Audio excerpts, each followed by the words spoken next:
Oklahoma team in the second round. This season, 3-3 start, DJ, two losses in that Arkansas series. How do you feel about this year's version of the Vols? This is a Tennessee team that has one of the best pitching staffs in the country. You add that to how dynamic their offense has been under Coach Craig Snyder. This is a really good Tennessee team. Curious to see how they respond coming off of their first series loss down in Fayetteville since 2023. There's the old saying, tradition doesn't graduate. It's been business as usual for Oklahoma. They lost for the first time this season in their series at Missouri last weekend. Then they had a slugfest the other night in Wichita. But it's been the youngsters who have stepped forward. Ella Parker, Nellie McEnroe-Marinas having a great season. Oklahoma has really gotten it done. The offense has just kept on rolling. One of the biggest questions walking into the season is, what will this offense look like after all of the graduating seniors? And these freshmen and sophomores have absolutely picked up the slack and really don't look much different than what we saw from that national championship offense a year ago. And in the circle, it hasn't looked a good deal different either. Oklahoma able to hit the transfer portal for Sam Landry from Louisiana, spent 3 years there. And how has she gotten off to such a good and fast start as a Sooner? I've got to say this about Sam Landry. She has just been consistent.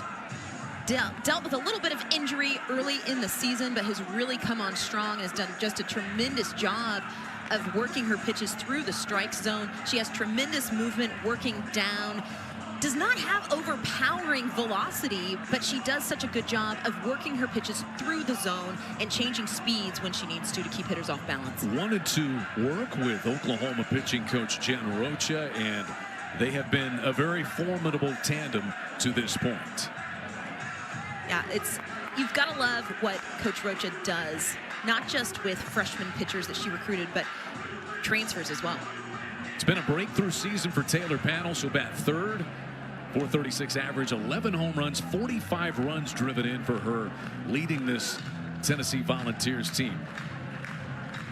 And up at the top, Savia Morgan, a real threat, especially with the speed and threat she can be on the bases if she can get aboard.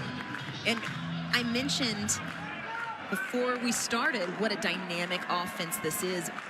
They're aggressive and they put pressure on defenses.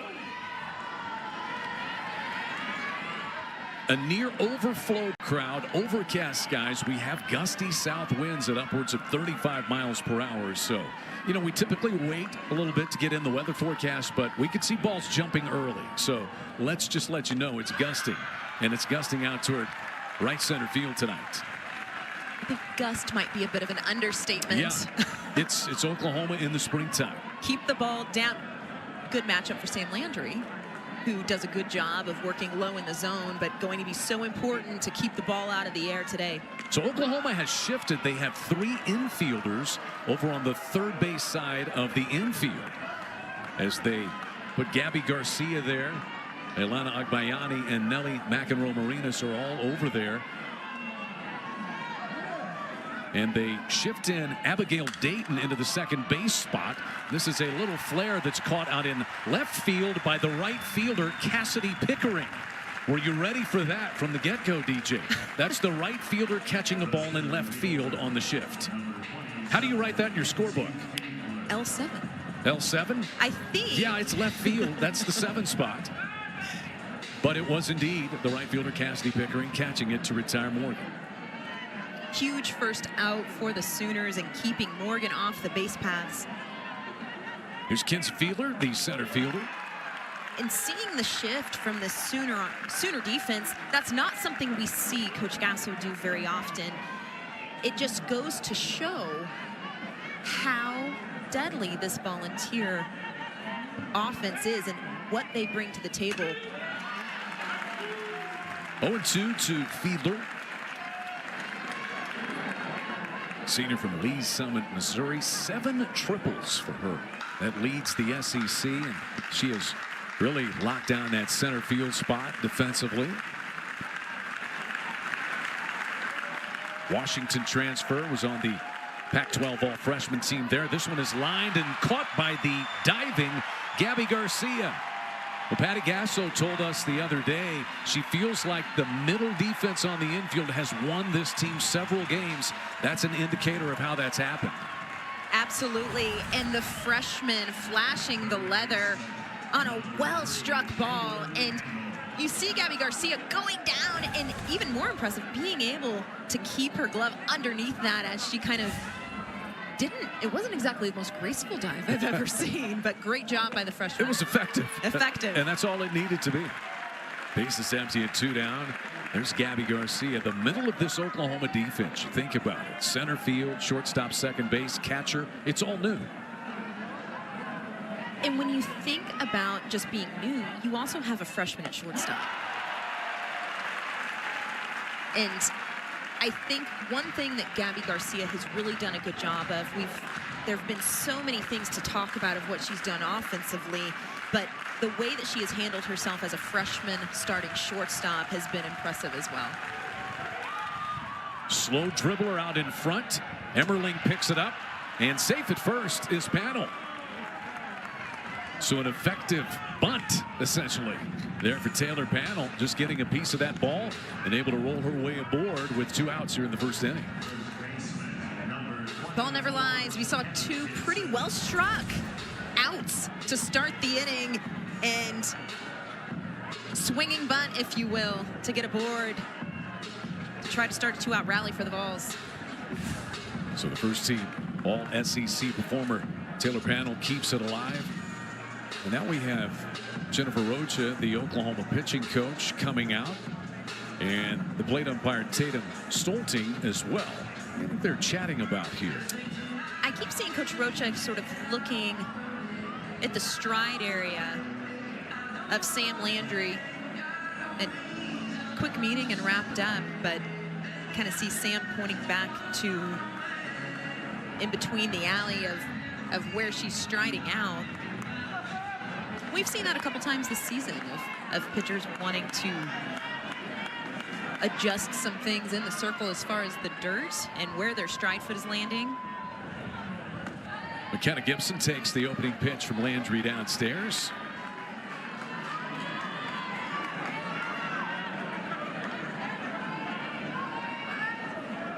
Senior, Santa Clarita, California. Hit a 2-run home run in game 1 of the Arkansas series. 39 career home runs, 157 career runs driven in. Missed about 2 weeks, about 12 games with an upper body injury, but 2 times first team all SEC.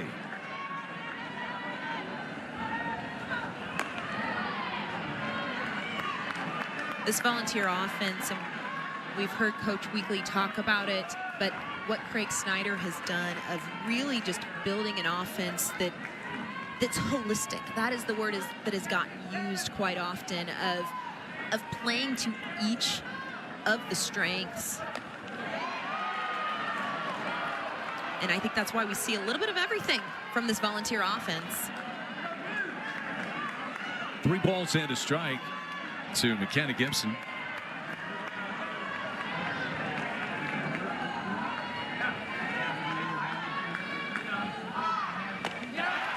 And count is full. It's a tremendous location from Landry, coming in to Gibson on the 3-1 and challenging her on the inner part of the plate. Did you notice the location, though, at the knee?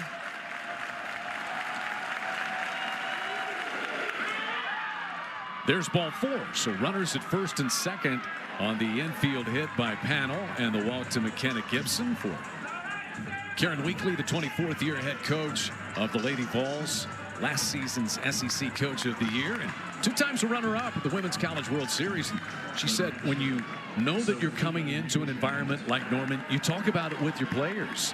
And she went back to her days as a litigator. She said it's just like practicing law. Anything that you're not prepared for can become a distraction. So be ready for this environment and the type of crowd that you're going to face on the road in Norman.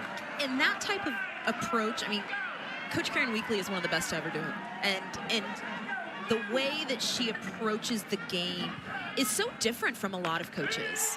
And it's refreshing in the way that she takes what she knows outside of softball and applies it. And, you know, this is an environment that you have to prepare for. You can't walk into Love's Field blindly. I mean, there is not an empty seat in this stadium right now. And I think it's important to have that conversation with your team of this is going to be the atmosphere.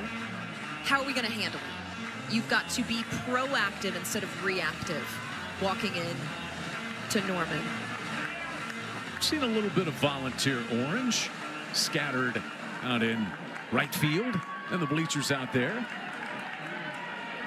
Here is a player familiar with this Oklahoma program, the Oklahoma transfer Sophia Nugent. And she takes a fastball from Sam Landry, playing against some of her former teammates, so there aren't a lot of them left. Sophia Nugent was on 2 national championship teams at Oklahoma.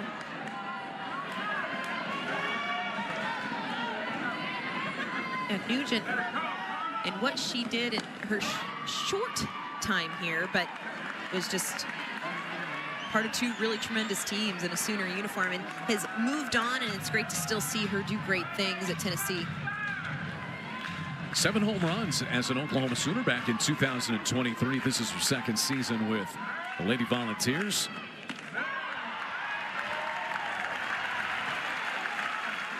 Strike 2. Couple of visits from Isabella Emmerling to Sam Landry to try to get things situated here in this 1st inning. 2 quick outs by Landry, but then we've seen her work deep into counts, thrown quite a few pitches here in the 1st inning to start this ball game. There's ball 4, and the bases are loaded. A golden opportunity for the Lady Volunteers here in the 1st inning. All of this has started with 2 outs. Again, just a little bit of a swinging bunt by Panel as Coach Jen Rocha makes her way out to have a chat. But one thing that has been an issue for this pitching staff throughout the season: walks, free passes, working deep into counts. And we're seeing that here early in this ball game. Jennifer Rocha, such a calm demeanor about her, and as Patty Gasso says, she is the perfect person for who I am. They just work so well together. Coach Gasso can be certainly fiery at times, and Jennifer Rocha just so calm and poised, dealing with athletes and dealing with coaches.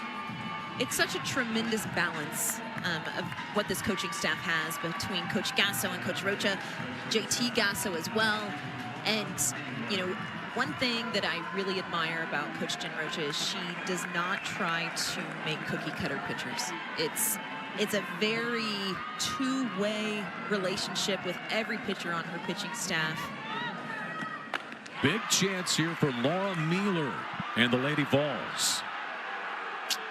Pitch is just missing a little bit inside. Mueller, the Middle Tennessee transfer. This is her 2nd season at Tennessee. 1-1 the count. Karen Weekly really liked the energy in that series finale against Arkansas the other day that Mueller brought. Yeah, and the change in Mueller, it was visible. Little pop-up that's caught by the retreating Agbayani. Bases left loaded by the Lady Vols. Oklahoma coming to the plate for the 1st time in Norman when we return. Jetco, not the reigning SEC Pitcher of the Year, Carlin Perkins for the Lady Volunteers. Marjetko, South Carolina transfer, and she gets the start in the opener. Marjetko, just a sophomore and getting the nod here tonight, but has really done tremendous so far in this year.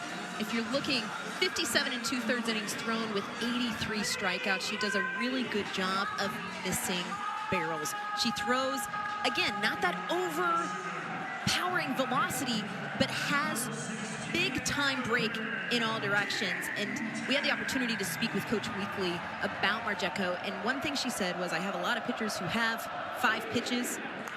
Marjetko has command of all of those pitches, and that's about the highest compliment you can get as a pitcher. Yeah, she said, and she could win with any one of those pitches. She said Ellen Renfro is the other pitcher that she's had that she felt like could do the same thing. That's good company if you're in a conversation with Ellen Renfro as a pitcher. But, you know, we even heard Coach Weekly talk about she could go out and you're only going to throw Riseborough today, and she could still win a ball game. Abigail Dayton leads things off for Oklahoma here. Oklahoma has kind of mixed things up at the top of the lineup. Patty Gasso said it's a little bit about matchups. It's a little bit about style of the other team, but they really like Abigail Dayton. She said Abigail Dayton's the party starter. On the field, probably would be a good party starter off the field, and she gets the Oklahoma potential party started here with the leadoff walk. And speaking of party starter, the leadoff walk, but the emotion coming from Dayton, getting that Sooner dugout fired up. That's the way you've got to start. Try to get that spark going offensively for the Sooners here early. That'll bring in Nellie McEnroe Marinas. Just off to an amazing start. Had a preseason injury last year, did Nellie McEnroe Marinas, and Patty Gasso said she was salivating at the chance to play this year. It was painful. Even though it was fun to watch her team win a national championship, she wanted to be out there. And not being out there has kind of driven her to this early great start she's had. She's a competitor, and you can see it in everything that she does. And redshirt freshman wearing that captain C as well, just kind of showing the type of mentality that she brings to this team. But one thing that Nellie McEnroe Marinas has really done a good job of is just truly being consistent. We see her defensively. She is a rock at third base, but each of her at-bats are calm, cool, collected. The poise that she brings in both facets of her game are something that these young players can learn from, even though McEnroe Marinas is a young player herself.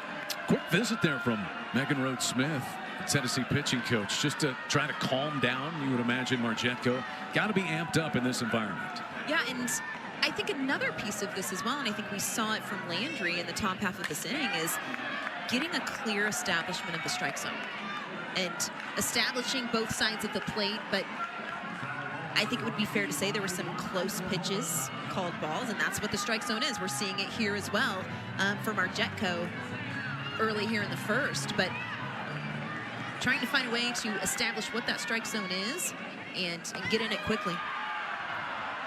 7 home runs in 9 SEC games for Nellie McEnroe Marinas. She takes a called strike 3.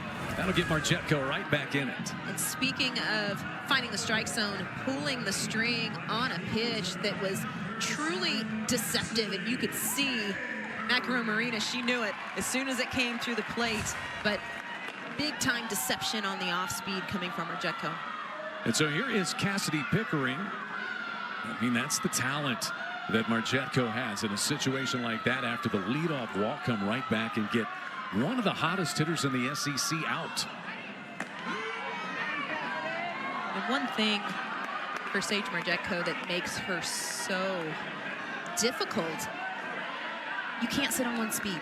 We just saw it to Nellie McEnroe Marinas of changing speed in such a way, and there it is again with the off speed in for a called strike. But she will throw it at any count at any time, and it forces hitters to sit differently. You can't sit on one speed, especially when you know you have a pitcher who might throw it on a 3-1. Pickering rolls this one towards second base. Ella Dodge over to first base for the second out.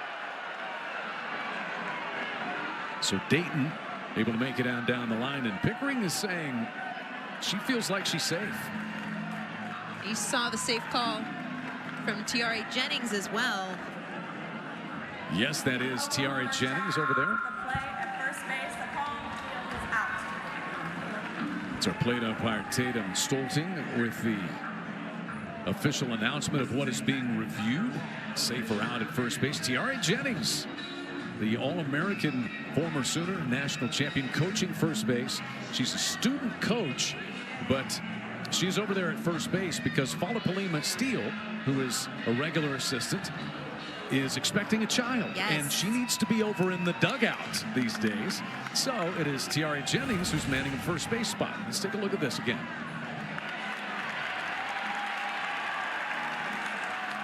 Can't get much closer than that. And the out call on the field is important. Because again, in the challenge, irrefutable evidence, as we're watching again. After review, the call on the field has been changed. Runners safe. Successful challenge for Patty Gasso and the Sooners, and Tiare Jennings loving every moment of it. You're seeing the grins from Jennings and Pickering as well. Very adamant that she was safe, and that's a big time challenge right there. And again, seeing Jennings, Pickering fighting for the call. Ruled an infield base hit, and Oklahoma with runners at first and second. Tennessee had the bases loaded in the top of the first, but could not scratch out a run. And Gabby Garcia now for Oklahoma, the freshman from Chandler, Arizona. She's got 5 home runs in SEC play.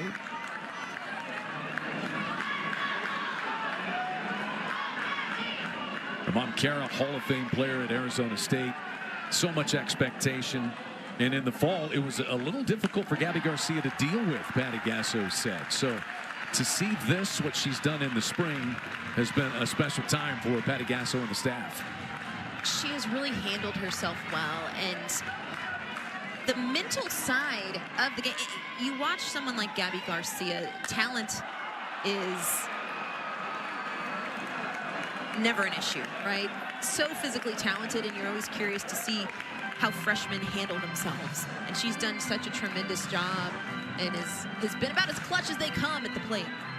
Patty Gasso, when we spoke to her yesterday and asked about the Wichita State game, she said, "I can't hear you. What are you talking about?" It was a slugfest up in Wichita the other night. 19-16 after Oklahoma got 8 runs in the first inning. You're thinking they're going to cruise comfortably to a win. But Wichita State always bows up when they see Oklahoma on the schedule, and it turned into a lengthy affair.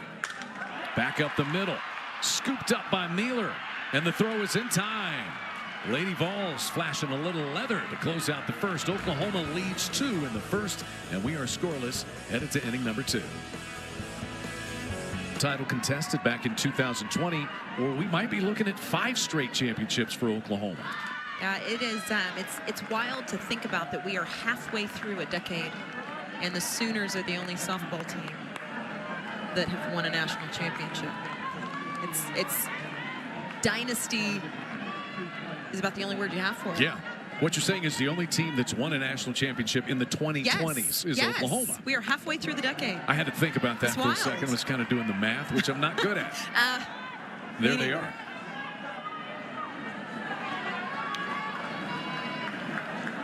And one of the wildest things to think about as well is, as we're here in a relatively early SEC matchup, these are 2 teams who their games against each other, for the most part in the last decade, have been at the Women's College World Series. Yeah.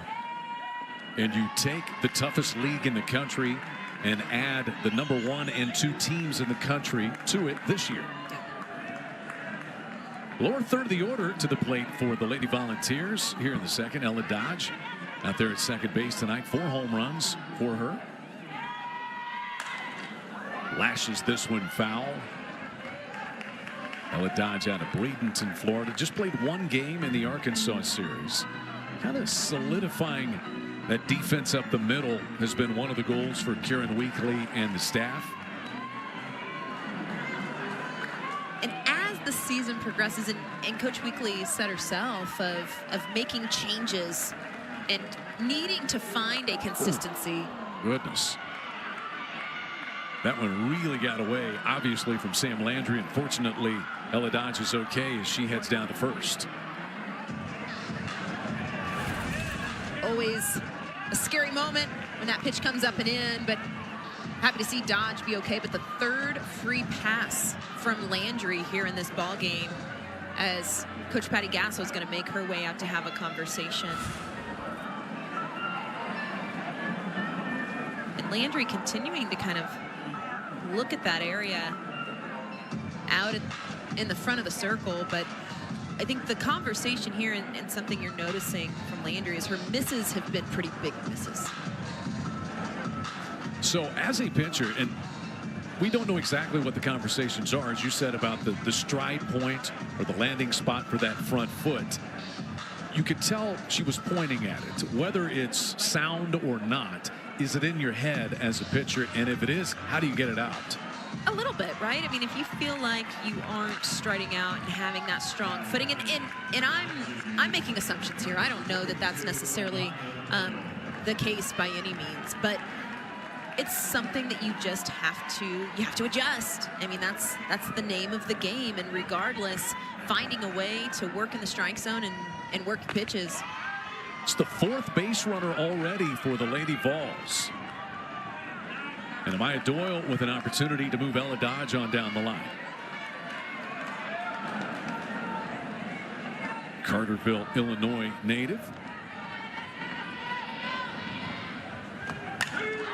This one is ripped but foul. So 1-1 the count on Doyle. 189 average.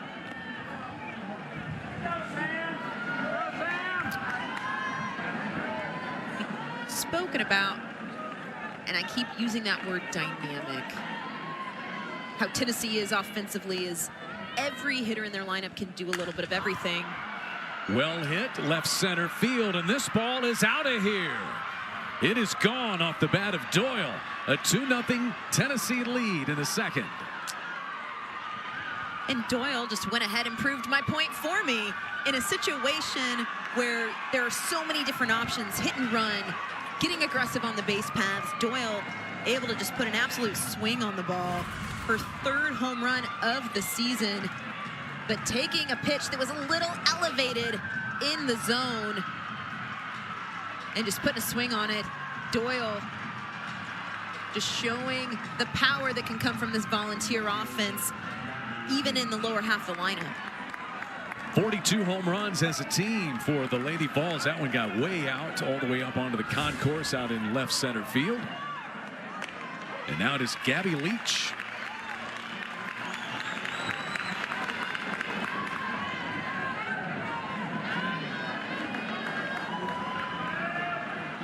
Landry has been so effective this season, but did struggle. Gave up 6 runs in that game at Wichita State the other night. Yeah, and Wichita State just a few days ago really saw Landry well. I mean, we talked about the score and the 16 runs, and you know, the Sooners used multiple pitchers in that game, but Landry, a little bit of a rough outing as far as hitters squaring the ball up. And you know, we've seen that so far in this game as well. And when we go back to the first inning, the first 2 outs of this ball game, they were outs in the scorebook, but struck pretty well.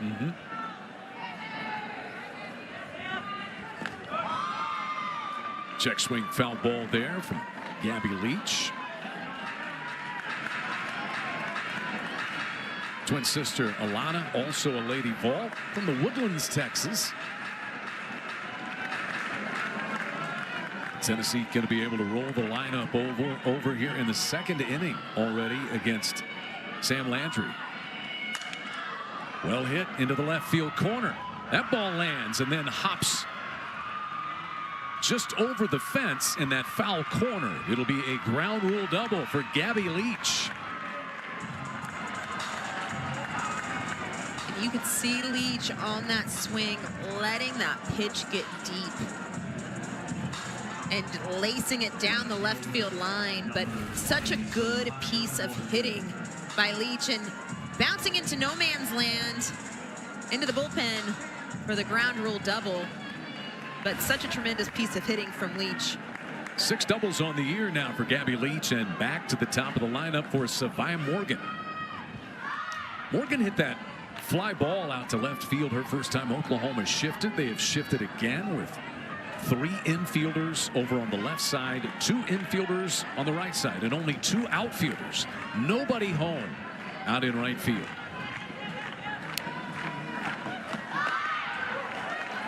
And Morgan showing bunt, 2 pitches in a row.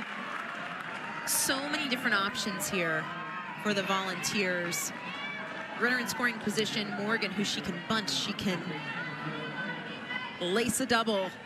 I mean, so many different things here for Morgan as she shows slap. Easy play for Sam Landry. Gabby Leach moves on down the line to third base. And that's the first out in the second inning. Huge out for Landry, and you could see Morgan. Ground ball back to the pitcher, but she moved her runner.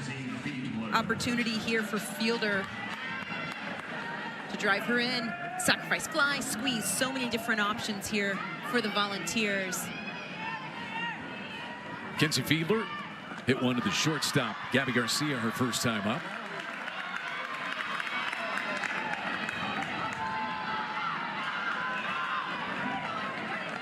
The approach of Kenzie Fiedler is one thing Karen Weekly really likes about her.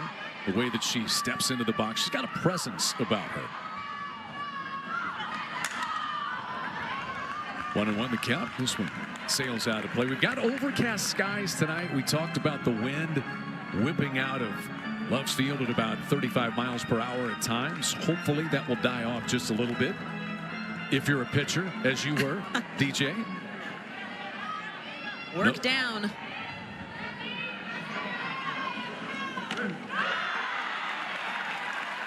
That's a really nice spot by Landry. Just as I say, work down. Hitting that corner low and away. One of the first plus counts we have seen for Landry here early in this ball game, 1-2. Caught by the first baseman Sanders, and scrambling back to third base goes Leach. 2 down in the inning.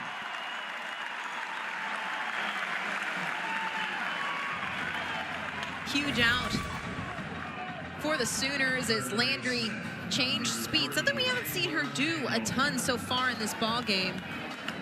But just catching. You could see Fielder try to reload a little bit, but just catching her out front. So here's Panel now. Panel had a base hit on the infield. It was essentially a swinging bunt, and she advanced all the way around to third. It's left stranded there. Bases left loaded by the Lady Volunteers. And now we've got Karen Weekly walking down the line to chat with our home plate umpire, Tatum Stolte.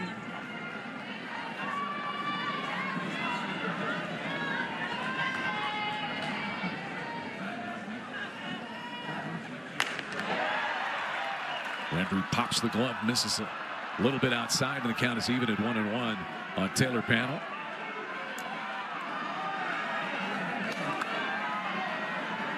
Taylor Panel's really gotten into the student side of being a player, talking a lot with Greg Snyder's in his first season, orchestrating hitting and offense at Tennessee. A little more film study, talking about opposing pitchers. It just shows the maturity, right? Panel, a sophomore, shows such growth from a freshman season. And again, becoming a student of the game. When you stop learning, when you stop trying to find new ways to get better, it's time to hang up the cleats, right? So you've got to love the sophomore wanting to find that growth.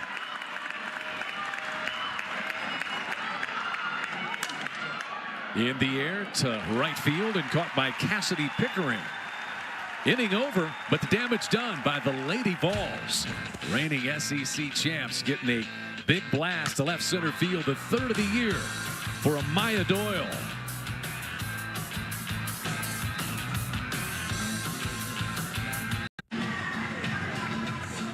Two of the best to ever do it in opposing dugouts here this weekend. Patty Gasso's 31st season as head coach at Norman.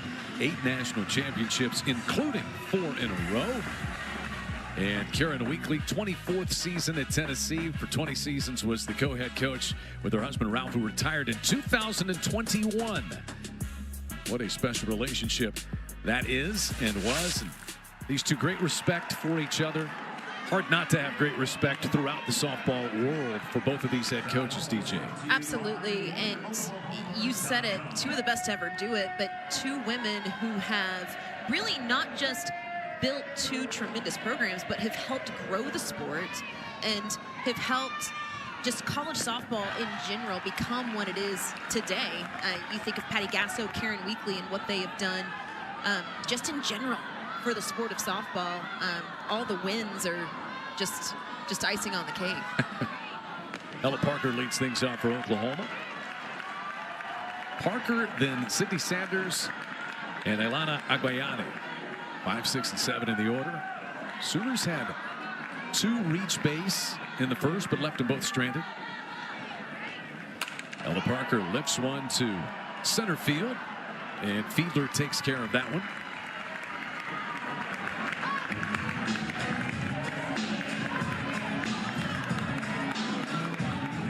What a boost it has to be for Sage Margetko to see that crooked number that her offense produced out there. Have a little bit of confidence. You can maybe breathe a little easier with 2 runs on the board. Yeah, pitch with a lead. And Margetko has done a very good job in this game so far. Still early, still a lot of game left, but you can see her settling in and settling in quickly. Went straight at Ella Parker on the inner half, doing the same thing here to Sid Sanders. 1-1 to Sydney Sanders. Senior from San Marcos, California. Transferred from Arizona State after 1 year there. Her 3rd season as a Sooner. Over 200 career games that she has played. And so she's active in a lot of the big categories. 51 career home runs, 6th amongst active players, and 140 walks that she's drawn. That's 4th amongst all active players. Lifts this one foul down the left field line. Is there room over there? There is plenty of it, in fact, for Morgan. Wind is going to hold that thing up. You know, down there, that part of the field, it's past where the roof is, so there's nothing to block the wind from just keeping that ball fair. And Morgan did a really good job of hanging with that. We said the wind might be a little bit of a factor with the long ball potentially, right? But that wind blew that foul ball back nearly into play, but at least where Morgan had a play on it, and she did a really good job of hanging with it and playing that wind. 2 big outs for Margetko here in the second. As she faces Agbayani.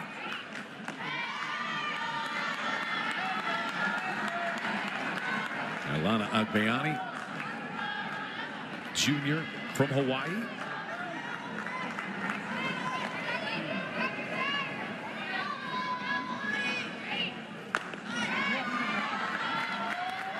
Three and 0 the count. As a transfer, Agbayani has really done a good job of just coming in to this program and being a spark.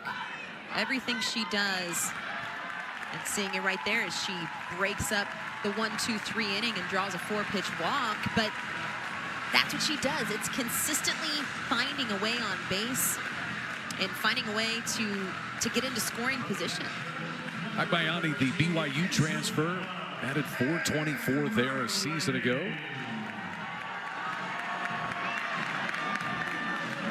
So here is Isabella Emmerling, the Oklahoma catcher. She also a transfer from North Carolina, where she hit 14 home runs as a sophomore. In fact, she went over 100 career runs batted in Oklahoma's win at Wichita State this week. Have another little meeting at the mound, the circle. Megan Rhodes Smith out for a conversation. That's a couple of times she's been out to chat with Margetko. Yeah, and we've seen it on both sides. We've seen Coach Rocha and Coach Gasso out to speak to Landry as well. So we end so many meetings so far in this game. You can kind of just see both staffs trying to keep their pitchers composed. And on top of that as well, the chess game at play a little bit. You've got 2 tremendous offenses, 2 pitchers going head to head, just trying to keep everything in line and keep pitchers in the strike zone. So 2-0 now to Emmerling after the walk to Agbayani. This is the 5th straight ball thrown by Margetko here with 2 outs. A off-speed pitch that she's gotten a couple of hitters with. And that's that off speed, throwing it 2-0. Again, 5 pitches in a row that were outside the zone and then being able to pull that string with an off-speed pitch. There are so few pitchers in the country that can throw their changeup on a dime like that in any count. 2-2 the count now to Isabella Emmerling.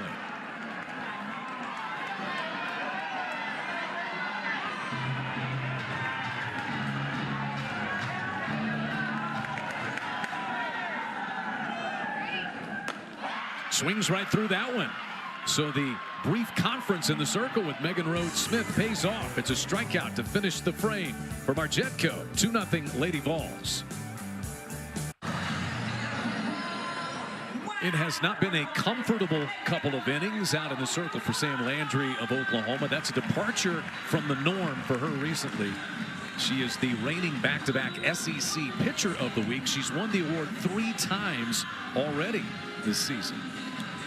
She's given up a 2-run home run to Amaya Doyle so far tonight and already thrown 50 pitches, DJ. She has, and she's worked deep into counts. Sam Landry, and you kind of said it, Chad, uncomfortable for her a little bit here tonight. But one thing Sam Landry does very well is make in-game adjustments and respond. Easy pick up there for Sanders to tag the bag at first and retire Gibson to begin the third. So Sam Landry, you know, people want to grumble about the transfer portal in softball, in all sports really, but the simple fact is it works, and it works a lot. Both these teams are once again an example of it. It's worked out here with her transferring from Louisiana. Hate it or love it, that is the landscape of NCAA sports now, and that's just where we're at. And I think one thing, if you're looking at it as a whole, is players want to go where their best fit is. Players want to, in Oklahoma's case, I think there have been players who come here and are going, I want to be a part of one of those national championship teams. Sam Landry is no different, but I think one thing the transfer portal does is it just really shakes up what each of these teams look like each year. Sanders is just able to hang on. That ball was actually over the wall and into the camera well down there. She was able to retrieve it, and 2 gone. Sid Sanders, big grin, hanging with it at the wall and tracking it down, and it just stayed off the net, but a little bit of a juggle, but you take the out. But kind of going back to that thought of transfers and how quickly. That ball will scoot on through off the bat of Nealer into center field. A 2-out single for the Tennessee shortstop.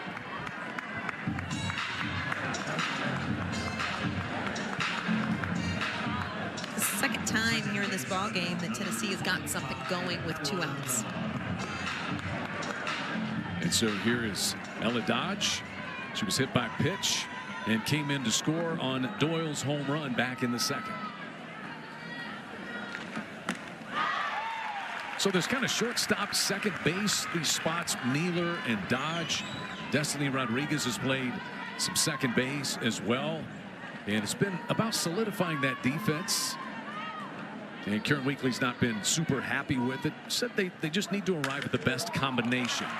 That is a line drive rocket by Dodge, caught by Agbayani, and the inning's over. 2-0, Tennessee on top, headed to the home half of the third in Norman. When the Weekleys arrived at Tennessee, this is what these programs have accomplished, DJ.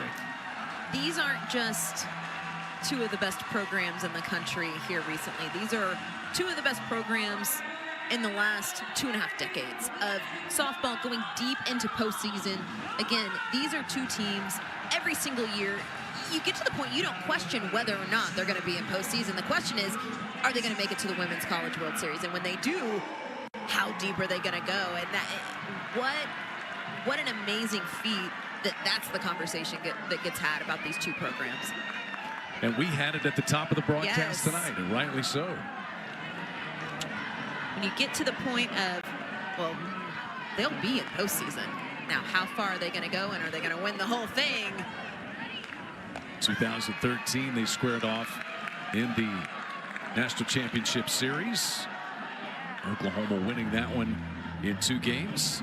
Another conversation here is Sophia Nugent out to visit with Sage Marjetko. Sophia Nugent, former Oklahoma Sooner, as we've talked about, but did not play at Loves Field. She played at Marina Hines Field, was on Oklahoma's 2 national title teams, but helping her teammates get ready for what you face when you come to Norman, when you play against this Oklahoma program. Yeah, and you know, we can talk all day about the atmosphere at Loves Field, but you know, Marita Hines packed house as well, and just the environment that you get from this fan base and some of the things to expect coming out of that Sooner dugout as well. And Sophia Nugent probably has the best scouting report as far as things behind the scenes as anybody. Hannah Core in for the Sooners, the number 9 batter, and she draws a walk. A Hannah Core fan and a Kiss fan. Wonder if Hannah Core is a fan of the rock band Kiss, or just as a Kiss fan who's a Core fan. A lot of questions, a lot of investigating. Yeah, I'm gonna let you get to the bottom of that. The search for answers. Back to the top of the order, and Abigail Dayton, who walked her first time up. Marjetko having a little bit of an issue finding the zone here in the 3rd. You see anything different about her? And right now we're going to have Megan Rhodes-Smith back out for a conversation. Yeah, I talked early about how well she was doing being in the strike zone, but also her misses were close misses. We've seen some pitches here as of late. Again, 5 straight balls here in the 3rd, and the last one in the dirt. So again, just settling back in, getting underneath the ball, and not trying to do too much. Pitching with a lead into this point. Let your defense work for you. When the Sooners have put the ball in play, the Lady Vols defense has shined. So again, throwing to contact and not trying to do too much. Let your pitches work.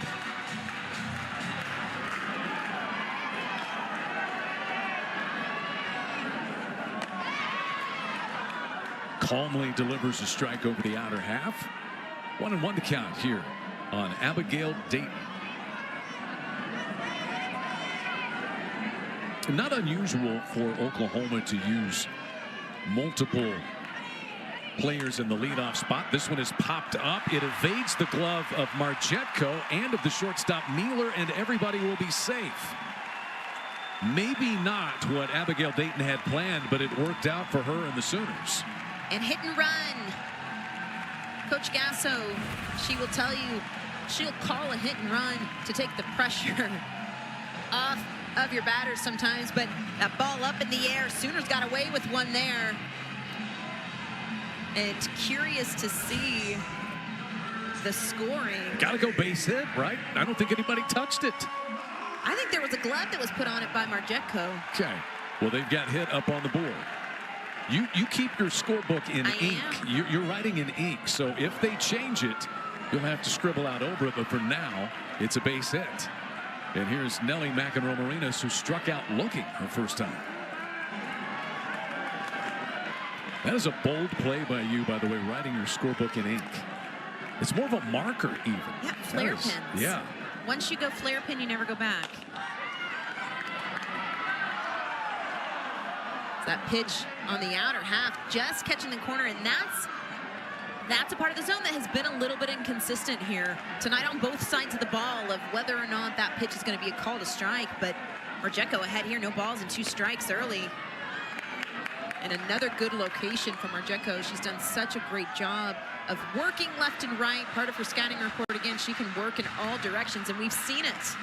And she's had success in all directions, but back in the zone here and ahead on McEnroe-Marinos. Swing and a miss. A strikeout for the 2nd time. Marjetko's able to fan Nelly McEnroe-Marinos. Uncharacteristic for McEnroe-Marinos, and chasing a pitch in the dirt. Marjetko doing a tremendous job of expanding the zone.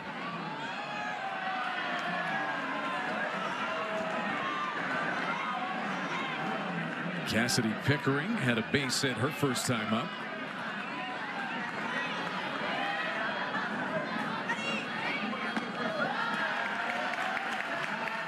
Two 2-0 the count.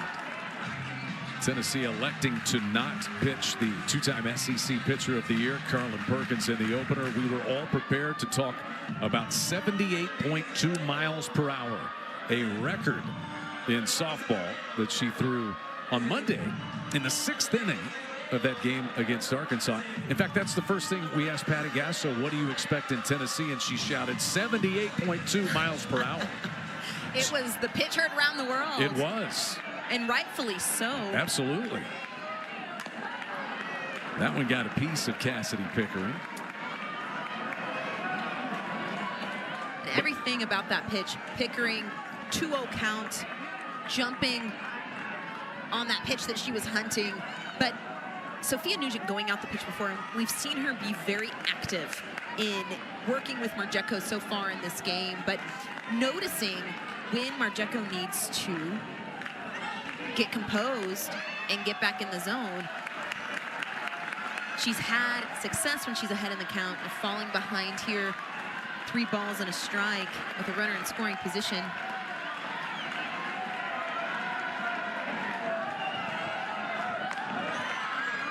There's strike 2 on the outside edge to Pickering. Pickering had 4 walks and a home run in that slugfest at Wichita State the other night. 4 walks and a home run. Not a stat line you see often. You do not.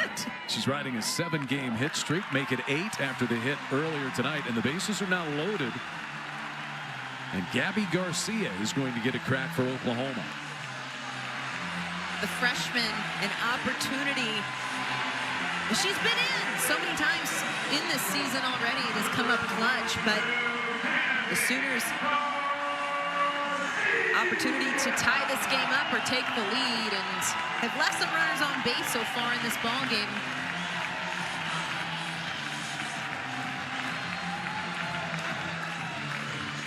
Infield in for the Lady Volunteers, and Gabby Garcia rounded out to the shortstop, Laura Mealer, her first time. That's going to be a pitch clock violation against Tennessee. And 1 ball, I believe I saw the signal there from Tatum Stolte. It was a pitch clock violation as Coach Weekly unhappy about the call as she was trying to call time. And we've got some movement down in the Tennessee bullpen as well. And it looks like we may see a pitching change here for the Lady Vols. Can you feel the energy early on in this game? I mean, this has the stadium gets loud. Patty Gasso has said it's a Women's College World Series-like noise that you hear in the stadium. You're starting to hear it here. It smothers you, and it's something that you are not prepared for until you have experienced it.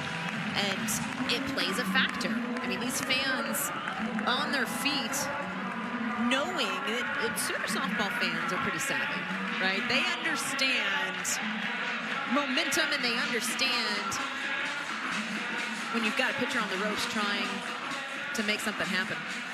And this is the moment a lot of people came to see.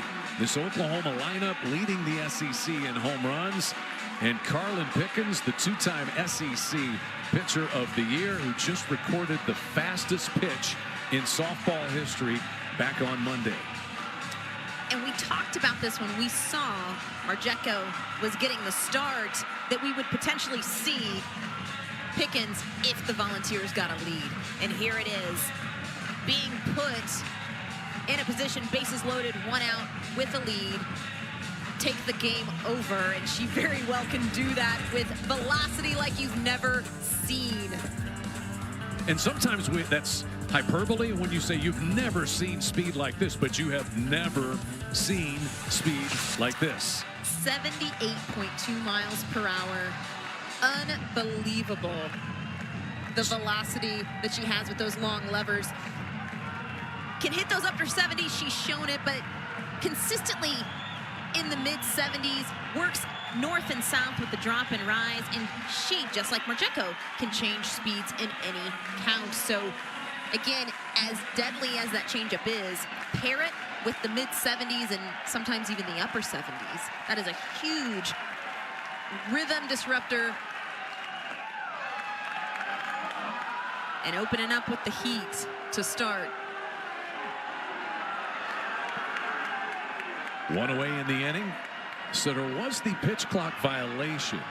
And so Pickens inherited a 1-0 count on Garcia, who hits this one in the air to left. Morgan back to play it. And Oklahoma will get the first run of the game as Core slides in to make it a 2-1 contest on a sacrifice fly by Gabby Garcia. And what a great job by the freshman. Not trying to do too much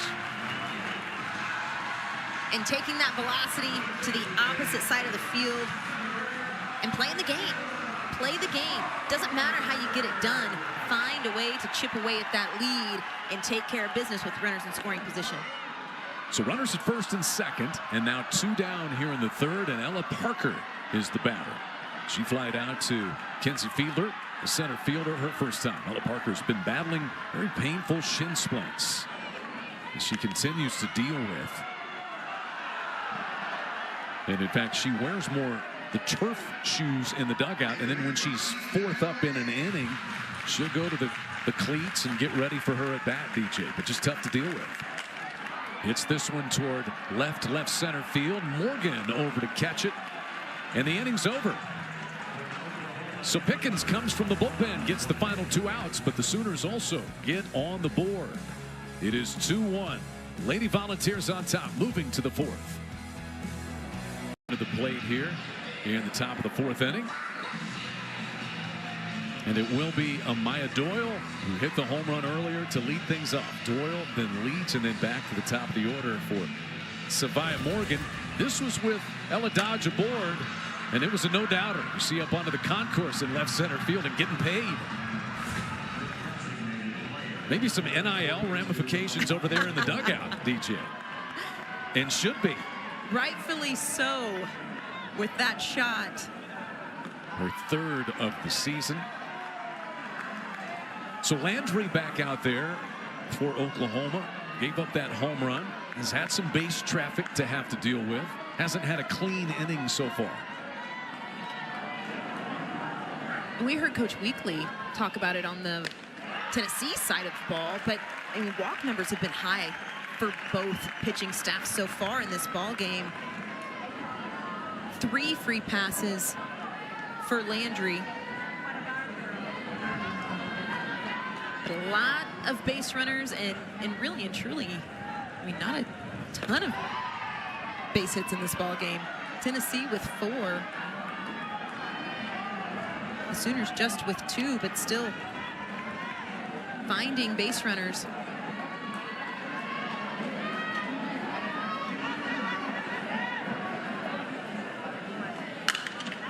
Pounded into the ground on a hop to McEnroe Marinas. 1 away in the 4th.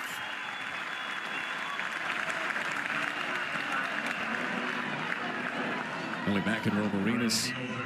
Patty Gasso said she's built to be a third baseman. She's just wired that way. I feel like you've got to have a couple screws loose to be a third baseman. Now, what do you mean by that? We have seen Nelly McEnroe Marinas all season, especially with lefties in the circle for the Sooners, just getting fed all the time. And some of those hot shots, I mean, they don't call it the hot corner for no reason. Well, Oklahoma's had some very good ones. Yes. Alyssa Brito, Sydney Romero, just a couple that they have had down there in recent years. You've got to be fearless to play down there. And when you've got fearless third baseman like Sid Romero, Nelly McEnroe Marinas, it makes it easier when you're in the circle of knowing when you hit a spot. And speaking of third baseman, yeah, there's Alyssa Brito watching. Riley Boone. You know, there's national champs all over the house tonight.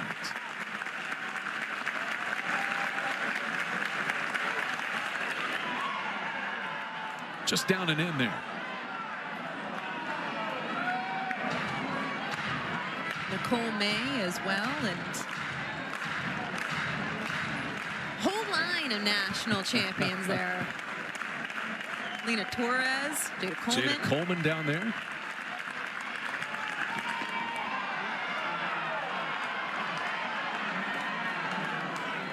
2 balls and 2 strikes here with Leach, who doubled, hit that ground rule double that bounced over the left field foul fence.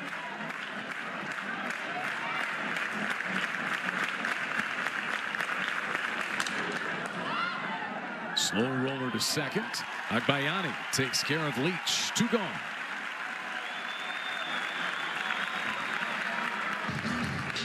Landry getting ahead on Lee, 0-2, and then you can see her working her pitches low in the zone. 2 ground balls here in the 4th. A little bit of an adjustment from Landry. Most of Tennessee's outs up until this inning were in the air. So seeing the adjustment by Landry, getting the ball down and working low in the zone. Savai Morgan is 0 for 2. She has flied to left and hit a comebacker to the pitcher, Landry.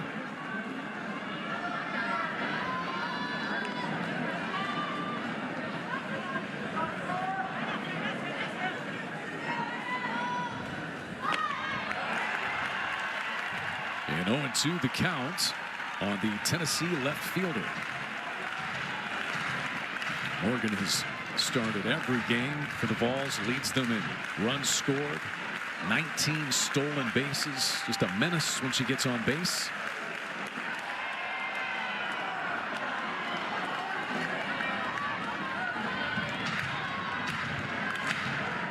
Morgan has really been a table setter for this Lady Vols offense all season. Has been kept off the base paths here tonight.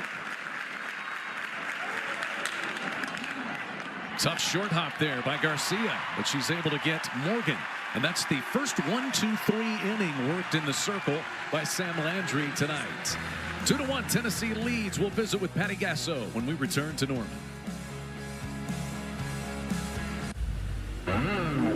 It's just a great atmosphere at Loves Field. It feels like a postseason. It feels like the way that it should, quite honestly, doesn't it, DJ? Absolutely, and you've got to just absolutely love this environment. Middle of SEC play, day in and day out, is a battle on this field, and it's really awesome. Not just here in Norman, but for the sport as a whole. See a little bit of orange you see on some of our wide shots in the outfield. Yeah, quite a few Tennessee fans here. These are the hardest tickets to get in the state of Oklahoma. I know the Oklahoma City Thunder leads the NBA in just about everything. I think these tickets are harder to get because there are fewer of them. I agree with that. And some Tennessee fans were able to get them. Got to have some strings. Maybe Josh Heupel has some connections, or I don't know. He might have a few. Could. This one rolled foul. Hear Patty Gasso say, and that's been this team's MO. Even if they're not producing huge numbers, they always feel comfortable and confident, and that goes back to her confidence in JT Gasso. She has complete confidence in what the game plan will be and in her offense's approach to games like this. Yeah, and regardless of what's happening in the game, this offense attacks. And I think one thing that's really, and we've seen it with every single offensive team that in the past few years, of they trust the process. You don't see them trying to do too much, and they do such a tremendous job of making in-game adjustments. Patty Gasso said, I try to be mom. I try to tell him he can and can't do things, but he's just so good at what he does. She compared him to a professor who teaches things in a way that students thank him for. Like, thank you. I maybe didn't understand. It was a difficult concept, and you made the learning easy for me. It takes a special type of coach to be able to do that, right? And, you know, as coaches, you get, it's easy to get stuck in your ways of, well, this, I've told you once, I've told you twice. I'm not going to tell you again, almost like a parent. But finding a way of learning what makes every single one of your players tick. 3 in a row retired since entering the game for Carlin Pickens. The strikeout of Sanders to start the 4th. And Pickens just working the ladder up and in. Great location up and under the hands on Cindy Sanders. That is 132 strikeouts on the year, leading the SEC. So we talk about the speed, we talk about the pitch, 78.2 miles per hour. Previous fastest pitch was a former fellow Lady Volunteer, Monica Abbott. That was nicely done with the second baseman Dodge coming in behind Gibson to get the out at first base. It was the Chicago Bandits, 77 miles per hour that Monica Abbott threw back in 2012, the prior fastest pitch. In good company. I've got to say, when I think Tennessee softball, there's so many different facets that you can brag on, but they have always had tremendous pitching. When you go back the Monica Abbott days, and it hasn't always just been about the velocity. That's the low-hanging fruit, right? Of, oh my goodness, Pickens throws so hard, 78 miles an hour. We could talk about it all day. It's unbelievable, but that's not what makes her great. What makes her great is how well she commands her pitches. And she has retired all 5 Oklahoma. We go in Norman, 2-1. Lady Volunteers lead it. Lead it. 2-1, Tennessee on top as we hit the top of the 5th inning. Welcome back to Lux Field in Norman. Here's how we got to 2-1. A 2-run home run by Amaya Doyle that started things. That was in the top of the 2nd. Bottom of the 3rd, bases loaded for the Sooners. Gabby Garcia with that fly ball to left that scores Hannah Core. And that's where we sit. 2-1. 4 hits for the Lady Vols. 2 for the Sooners has been it. And this is settling into your type of game, DJ. A pitcher's duel, dare I say. A good old-fashioned pitcher's duel.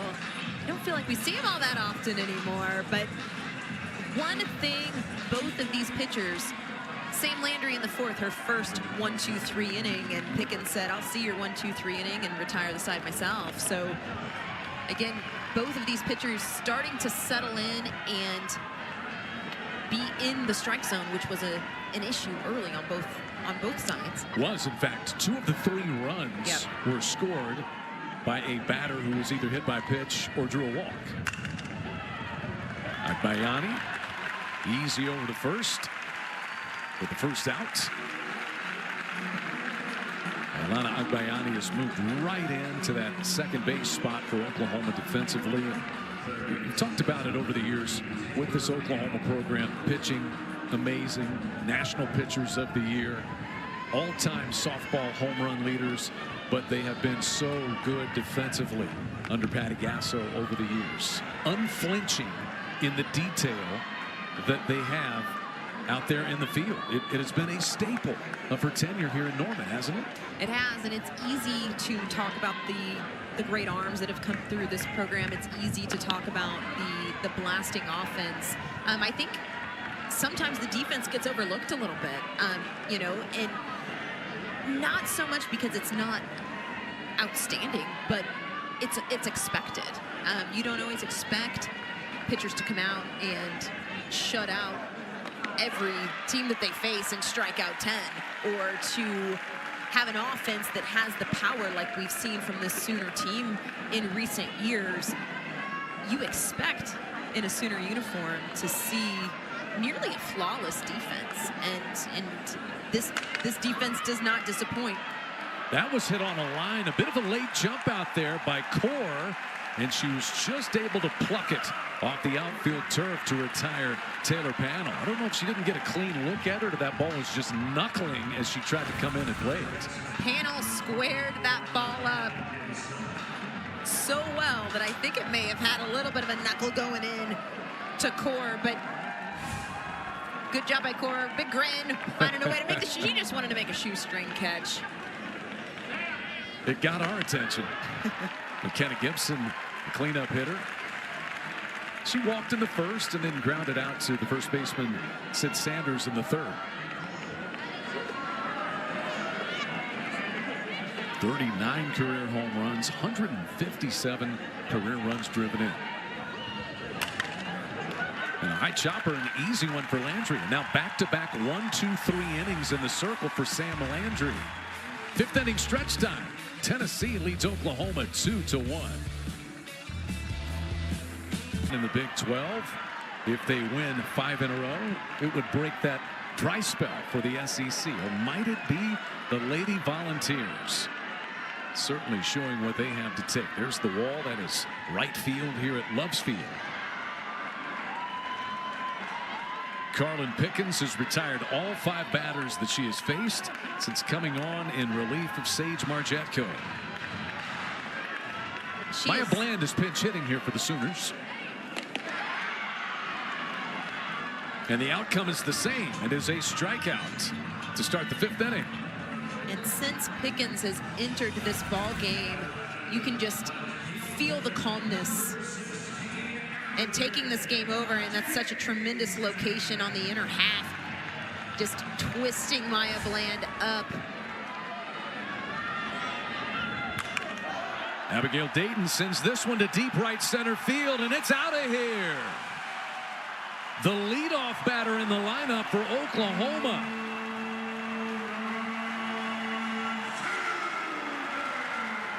And just like that, Abby Dayton ties the ball game up.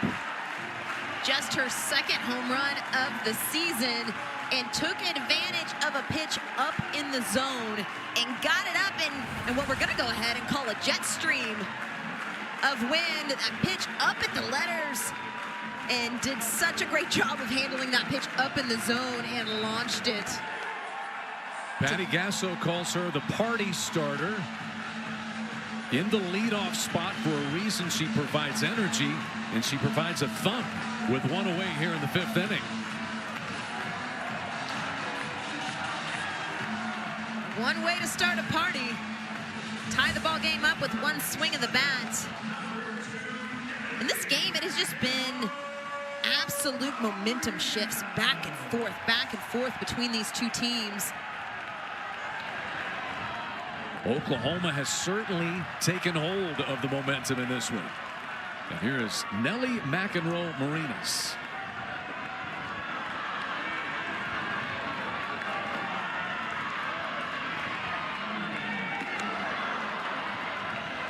Big swing and a miss from Marinas.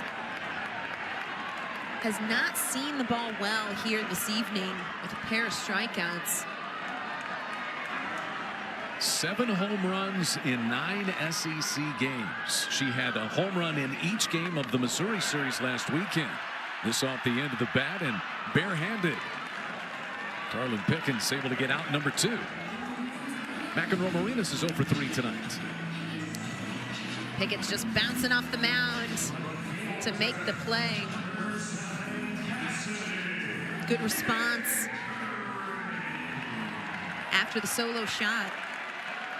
Cassidy Pickering has reached in both of her plate appearances tonight. Had a base hit in the 1st and a walk in the 3rd.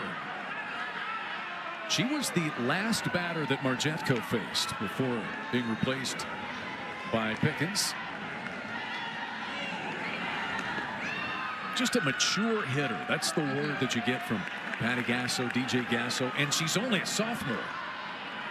Yeah, and she came in with that composure as a freshman. And, you know, we can talk about all the things that she did and has continued to do in a Sooner uniform, but so much of that goes back to just how well she approaches her at-bats. And she has never looked like a freshman in the box. She was National Player of the Week back on March 4th. She had a 4-homer week with 12 runs batted in. And she was a big part of Oklahoma's title run in Oklahoma City last year. Was on the all-tournament team at the Women's College World Series. And she just came in again and never looked like a freshman. And one thing that I've been really impressed with her and Ella Parker as well, coming off of freshman runs like we saw from Pickering, it's really easy to press as a sophomore and try to do too much. She's done just a really good job of showing that maturity. Right back up through the box and into center field. 2nd hit for Cassidy Pickering, and the 3rd time that she has reached base safely in this game. And Pickering just throwing the barrel at a pitch that was kind of middle out. Didn't quite get to that corner, and a little bit of a defensive swing coming from Pickering, but finding a way on base here with 2 outs. Gabby Garcia checked her swing but fouled that ball off. She's 0 for 1. Drove in the first Sooner run with a sacrifice fly to left field that scored Hannah Core back in the third. Oklahoma has tied it here in this 5th inning on a solo home run by Abby Dayton.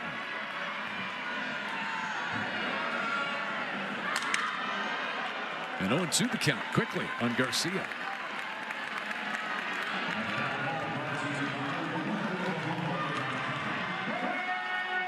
Speaking of freshmen that do not look like freshmen, Gabby Garcia, and I want to go back to her at bat in the third with that sacrifice fly. Again, not trying to do too much.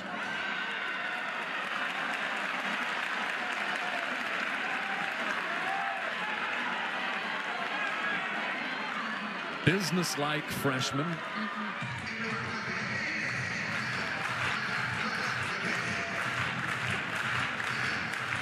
0-2 remains the count.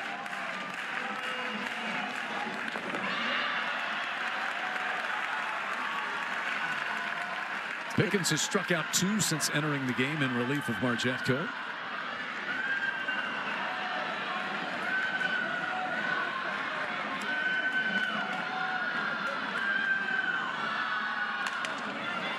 To the first baseman, Gibson, and the inning is over.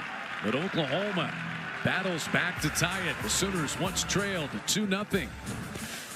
But Abigail Dayton's 3rd home run of the season has made it dead even. We've got a good one in Norman. The Sooners and the Lady Vols all tied up at 2. Settling in here in Norman, and a beautiful ball game. 2-2 between the Sooners and the Lady Volunteers. And to the 6th inning we go. Former Oklahoma Sooner Sophia Nugent leads off. She's 0 for 1 tonight. There she is, part of 2 national championship teams, and then had a very good year, 2nd team All SEC a season ago in her first year in Knoxville. And Nugent knows this program well, and one thing I have really enjoyed in this ball game and watching Sophia Nugent behind the plate, and just the way that she has managed this game and taking charge. And speaking of Sooner ties, Coach Craig Snyder also spent some time here in Norman as well. He was a graduate assistant when I was a freshman. 2005, 2006. Yes. When you and Craig Snyder were both at Oklahoma. There's Sophia Nugent in the national championship celebration, the 2 that she was a part of. She's on the top of the dog pile. That's a smart player right there. And Patty Gasser said just happy for her, and she's been so good for the Lady Vols. Oklahoma had a multi-time All-American catcher in Kinsey Hansen. And as we said, there's so much grumbling about the transfer portal. We don't talk enough about the times that it works out. Yeah. Look at these 2 who are battling right here. You've got a Louisiana transfer and an Oklahoma transfer. It's about finding the right fit. And, you know, and part of it as well, you know, as recruiting gets earlier and earlier, things change. They do. And it's not, it doesn't mean that there's anything wrong on either side. It's just finding the right piece. That is 8 in a row retired by Sam Landry now with that strikeout. And such a great spot with the drop curve on the outer half, forcing Nugent to chase a pitch outside of the zone, and Landry really settling in nicely as this game has progressed. It's also her first strikeout of the night. And she goes off speed for strike 1 to Laura Mueller. Mueller 1 for 2, had a base hit into center field back in the 3rd, and popped up to the second baseman Agbayani, the first time up.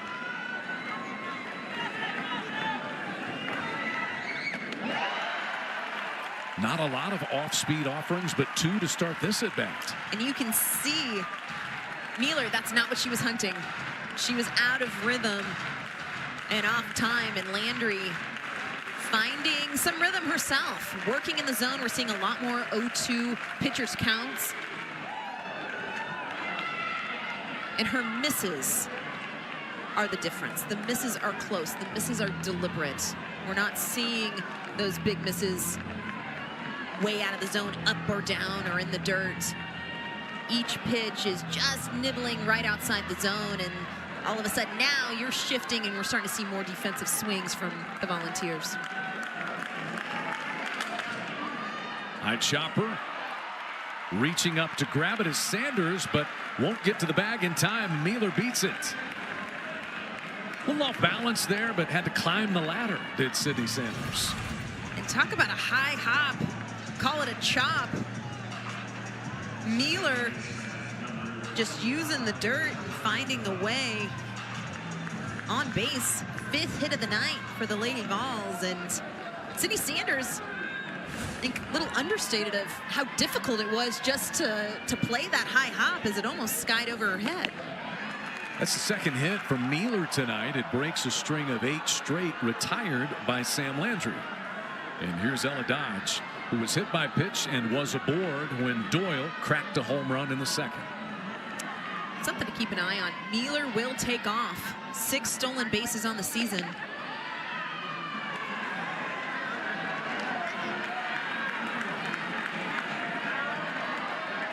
This is an aggressive Tennessee team.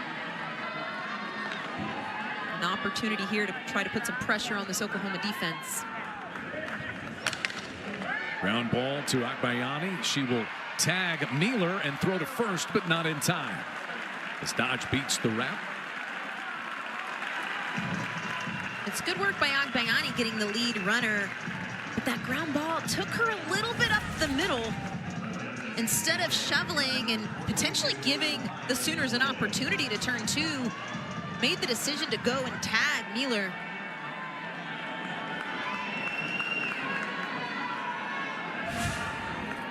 So the inning extended. Amaya Doyle, who crushed a 2-run home run to left center field in the second, will be the batter. She's also grounded out to the third baseman, McEnroe Marinas, tonight.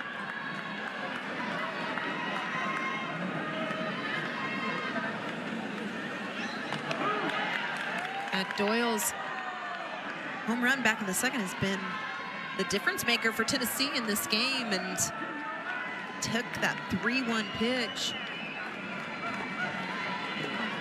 But I will say this, Tennessee, 5 hits, but finding a way to get runners on base.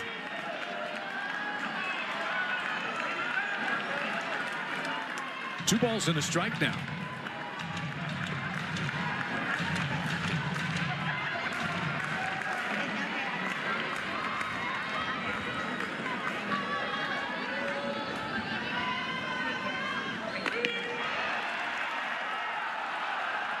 You can hear the Sooner fans unhappy about that call, as is Coach Gasso. And I will say this, we have seen walk numbers high on both sides. It's not a coincidence. The zone is tight. And I mean, I feel like when you're seeing those high walk numbers, that's a big time off speed pitch from Landry in the 3-1 count. But there's a common denominator when you got high walk numbers. That's spoken like a pitcher, but Indeed it is. there is a common denominator when you got high walk numbers like we've seen tonight. Lifted into right center field. Long run, but Pickering is able to reach it, and the inning is over. A base hit and a runner left by the Lady Volunteers. We're tied at 2, headed to the bottom of the 6th. The first of their 3. SEC with 11 teams in the top 25, 4 of the top 5 nationally. And Oklahoma on top, 8-1 coming into the night. Texas is now 5-2. LSU would be 6-1, and Mississippi State would be 6-1 after that win. They could go to 7-1 if they sweep Texas today. Ella Parker leads off for Oklahoma, swings through that one. Parker's 0 for 2. She's flied to center and flied to left. You talk about looking around at scores on in the SEC, absolute gauntlet. There is no break. The only break you get, and it's not always, is when you get to step out of conference play for a weekend. Oklahoma will do that next weekend. But they'll get a pretty good UCF team here in Norman. Absolutely. And if you track this week, you know, a little bit of a stressful game up in Wichita. So, I mean, it's just never ending. And I think every weekend, you've got to be at your best. Parker fouls this one off. So about that game in Wichita, 19-16. Back on Wednesday night for the Sooners, who got 8 runs in the first inning.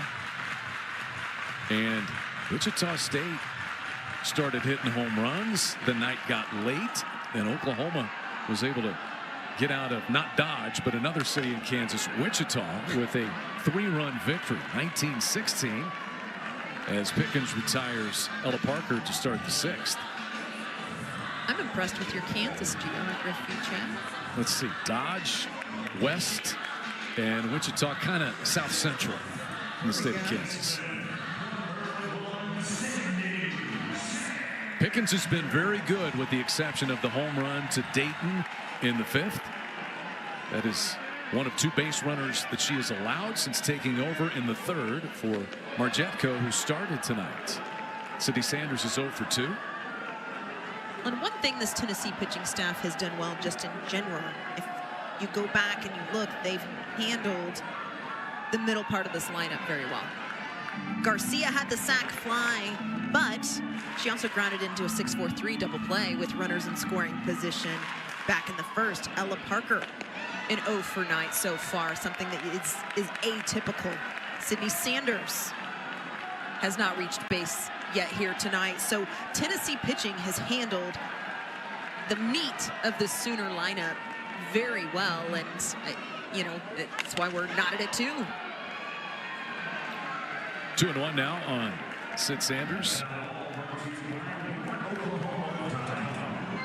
Hit 15 home runs last year, batted .392.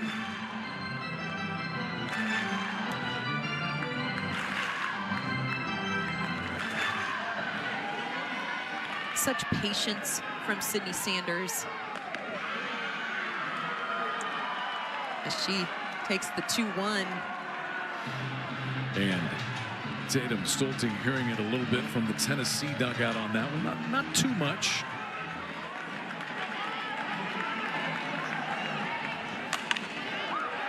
That is just fair inside the bag and past panel. Sydney Sanders cruising into second base with a 1-out double for Oklahoma. Straight over the bag and into that corner. And Sydney Sanders is doing a good job of seeing pitches and taking the 2-2. Again, on a pitch that didn't quite get inside enough. And Sanders keeping her hands inside, doing a good job keeping that ball fair. And second ground rule double we've seen here this evening that goes into no man's land in left field. That is double number 6 on the year for Sanders, and she will be run for at second base by Tia Malloy, who's the potential go-ahead run. We can talk about all the ties. As big as the softball community is, it's also a very small world. And Kiki Malloy in the house here this evening. Big part of Tennessee's 2 SEC championship runs. And that's a player that Karen Weekly called a generational leader. What she did for this Tennessee program. There you see Tia out there at second base. I believe we saw Kiki in that. She's got to be in the house watching, yes, right? Yes, absolutely. I got a feeling. I'm told they're trying to find her. find We saw her before the game, but haven't been able to locate her since. Hunt for some orange. She was actually wearing a gray hoodie. Probably surrounded by some orange. Big hack here by Elana Agbayani. Oklahoma with the potential go-ahead run in scoring position.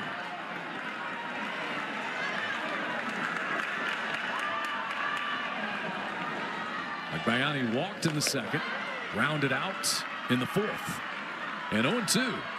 And that's Pickens, businesslike. She may give up a hit or a run here or there, but her response is always dead on. She just goes about her business, and she does it so deliberately, and seeing it there and seeing the reaction from Sophia Nugent behind the plate in this Tennessee defense, knowing how huge that strikeout is of Agbayani. But just taking this pitch and running it inside with the drop ball, and again, just twisting Agbayani up on the inner half. Third strikeout for Pickens since she came on with one away in the third. And with two gone here in the sixth, she faces Isabella Emmerling, who's 0 for 2.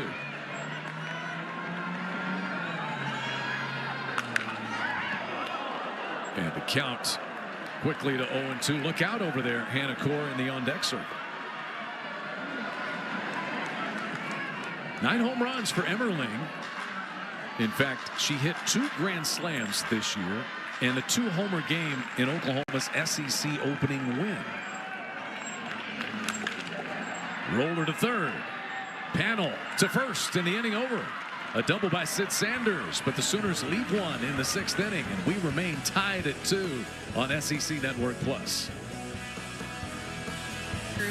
And just coming out hacking and being aggressive in the box, but Sooner defense finding a way to keep runners off the base paths.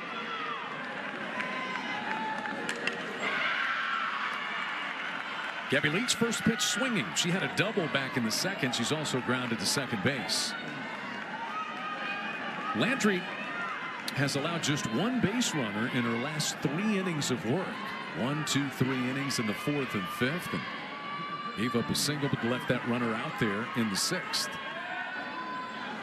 And Landry has really found her rhythm and starting to see more swings and misses. And just like that swing through from Leach, you can see quite a bit of daylight between the barrel and the ball as it moved through the zone and got that good late break.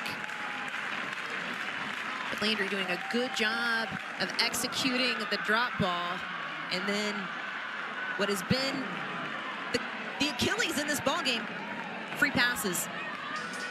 Second hit by pitch here this evening, 0-2 count, and just pitch just genuinely getting away from her. And you can see a little bit of frustration from Landry, knowing that it's been an issue. So as you said, that's 2 hit by pitches, 2 walks, and the previous batter hit by pitch was Ella Dodge in the second. She came in to score on the home run by Doyle. And here, if you're Tennessee, Leach, the 9-hole hitter, rolling this lineup back over here deep in this ball game to Morgan with an opportunity for the top half of this lineup to get some things done. Zoe Schuler is over there running at first base for Leach.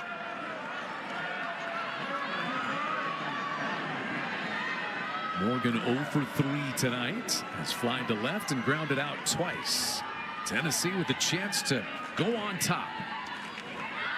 Leadoff runner aboard to start the 7th.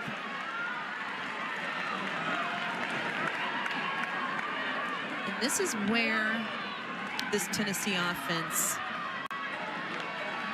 shines. And truly, early base runners, aggressive leads. That bunt fouled off by Morgan. 2-1 the count. Using the short game and really utilizing the strengths that the top half of this lineup has in Morgan and Fielder, both lefties. Tried to bunt that one, and that's strike 2. Landry tonight, 6 innings, 5 hits, 2 runs, 2 walks, a strikeout, and 2 hit batsmen. Just so important for Morgan to try to get one down and get that runner moved. At this point, 2 strikes, put the ball on the ground.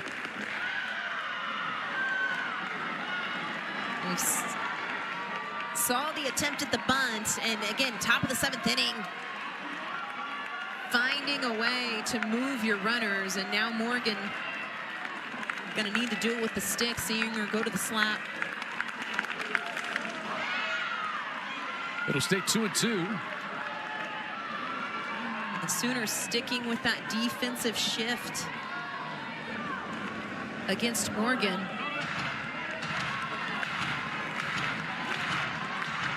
And Cassidy Pickering is essentially, again, just like we've seen, no right fielder. Chopper out in front. The throw will go to second. It is scooped up out there by Abby Dayton, the left fielder, who's on the infield with that shift. So the throw goes from Emmerling to Dayton to get the putout. Catcher to left fielder for a force play at second. Write that one down in your scoreboard. And Morgan put the ball on the ground and trying to get that high chop, and curious to see the jump at first base.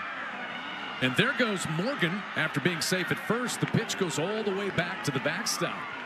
Emmerling picks it up. But Morgan had that base stolen. She was moving. The ball just got past Emmerling.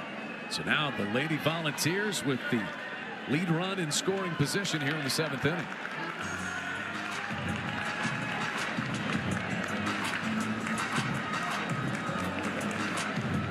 Coach Gasso out of the dugout for a moment, but you can kind of see Oklahoma is challenging the runner at first.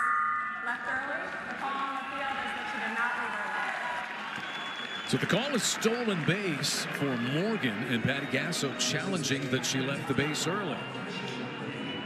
and this is something that is, how many games in the last year and a half, especially I go back to last season, how many games kind of got turned on their head because a runner got called for leaving early, and it's something that is new, and you know, in years past it's not, it was either you were caught or you weren't, and now the opportunity to challenge. And let's take a closer look at it. You're saying you might could have gotten away with it in years past. Absolutely.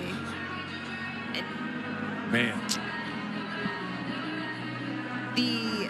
the tough part, if you're Tennessee watching, if you're a Tennessee fan watching, is it was a pass ball, right? So the stolen base would have been, the jump would have been irrelevant because the pitch got away. And so the call on the field was the runner did not leave early. It is a stolen base, and Oklahoma challenging, saying that Morgan did leave early. I think there's a shot this gets flipped. Let's watch it again. Not essentially able to leave until the ball leaves the pitcher's hand. Your eyes are better than mine. And mine aren't that great, so. I think we have a decision. The call on the field has been changed. And talk about a challenge well used. Chess game all the way through, and that dugout for the Sooners watching Morgan like a hawk. And watching it on the replay, I mean, she left early. And so tough for the Lady Volunteers. You get the leadoff runner aboard, and now without even putting a ball in play, both are erased. Both hitters are gone, and it's 2 down, bases clear. Fiedler. Foul up first base way. And what looked like the Tennessee Volunteers an opportunity, and still have an out to play with here in the 7th, but we've talked about momentum and how it has played in this ball game, and what felt like Tennessee making a push here in the 7th inning. You go back to when we talk about potential mistakes, also not getting the bunt down. with the 9-hole, getting hit by the pitch, multiple attempts at the bunt and not seeing it executed, and then again being caught leading early. 2 balls and 2 strikes on Fiedler, who's 0 for 3 tonight. She's lined to short, lined to first base, and grounded to second base.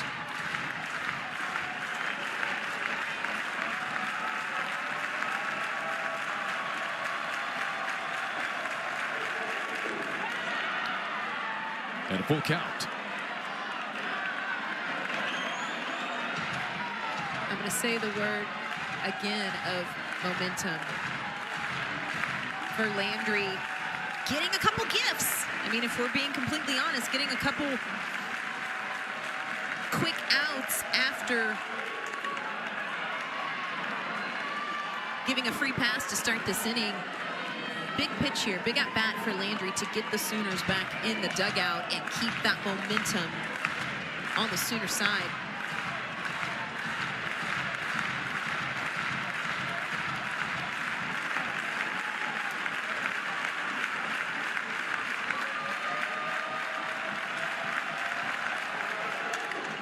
To first base, hard hit, but right at Sanders, and the inning is over. Lady Volunteers get a base runner, but have that runner called out for leaving the bag early at first base. And we're tied at 2, headed to the bottom of the 7th.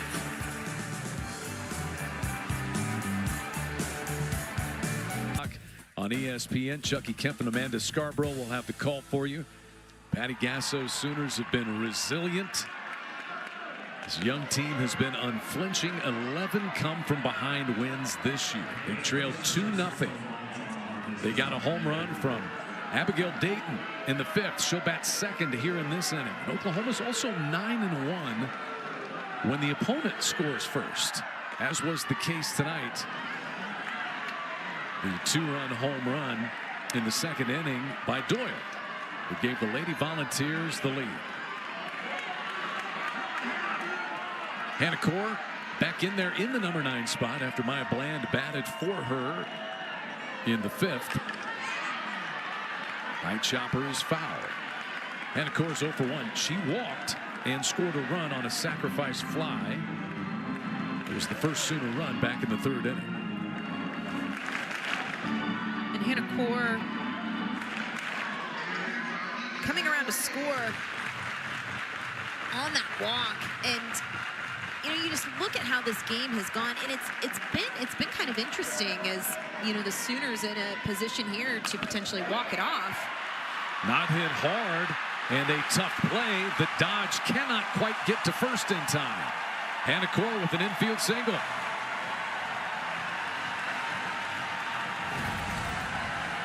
Finding a way, and that pitch was out of the zone, and Core went down and chased and just found just truly no man's land on the infield. And at this point, all you need is base runners. But it's been really interesting as this game has gone. Both of these teams, the story for both teams has been very similar. I feel like in the circle, offensively, we've seen good defense on both sides. We've seen some really good execution. We've seen some not so hot execution at times, but it's been just both of these teams exchanging jabs, and you know, we've seen the long ball and we've seen the big strikeouts. Huge one right there. Maybe none bigger for Pickens, as she fans Dayton, who homered back in the 5th inning. One away, and Core has to stay put at first base as McEnroe Marinas is in. It's the first time tonight that Oklahoma, second time tonight since the 1st inning, Oklahoma's been able to get the leadoff batter a chance. Pulled into the hole between 3rd and short. First hit of the night for Nellie McEnroe Marinas, and the winning run is in scoring position for the Sooners. And the captain finding a way to make an adjustment. And at-bats early in this game did not look tremendous for McEnroe Marinas, and taking the first pitch CCs and using the dirt.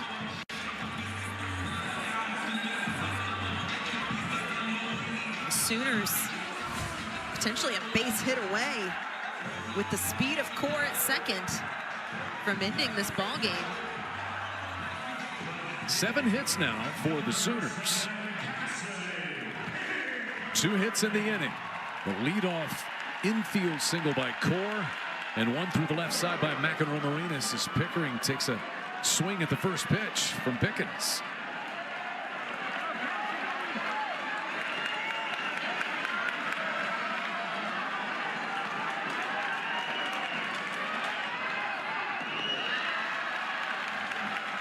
Pickering's been on base 3 times tonight. 2 singles and a walk for her.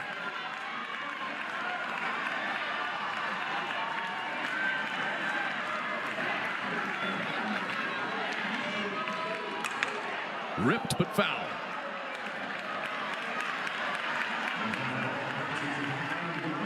Talked earlier about the maturity and composure that you see from Pickering. Winning run at second base. Her approach looks the exact same as if nobody on in a 10-run ball game.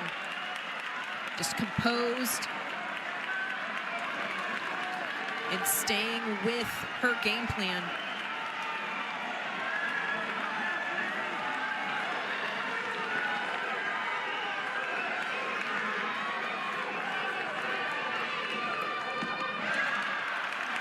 That's a big take from Pickering. We have seen Pickens have a lot of success with that drop ball on the inner half and really tying up these hitters. That's a huge take by Pickering. Pulled through the right side and into right field. Leach is up with it. Core is around third. The throw is on target. It's on time. And Core is cut down. We stay tied. Clean play by Gabby Leach to get that ball back in. And we're still at 2-2. What a tag by Nugent. Everything about that from Tennessee. Hannah Leach out in right field being challenged. Coach Gasso was sending Core the entire way. And Leach attacked and just threw an absolute strike into Nugent to throw out Core, and see Core trying to slide around and potentially even could have gone out a little bit further, but Leach coming up big time for the Lady Vols to keep this game tied. Look at the effort by Nugent back there. And the concentration to field that ball and still lunge to apply the tag. Everything about this ball game has had a postseason feel to it. We expected it, and take it all the way down to what would have been the winning run and just good softball. Cassidy Pickering is now 3 for 3. But as you said, the defense played both ways. It's been a lot of Oklahoma defense on the infield. There's been no bigger defensive play tonight than that throw by Gabby Leach.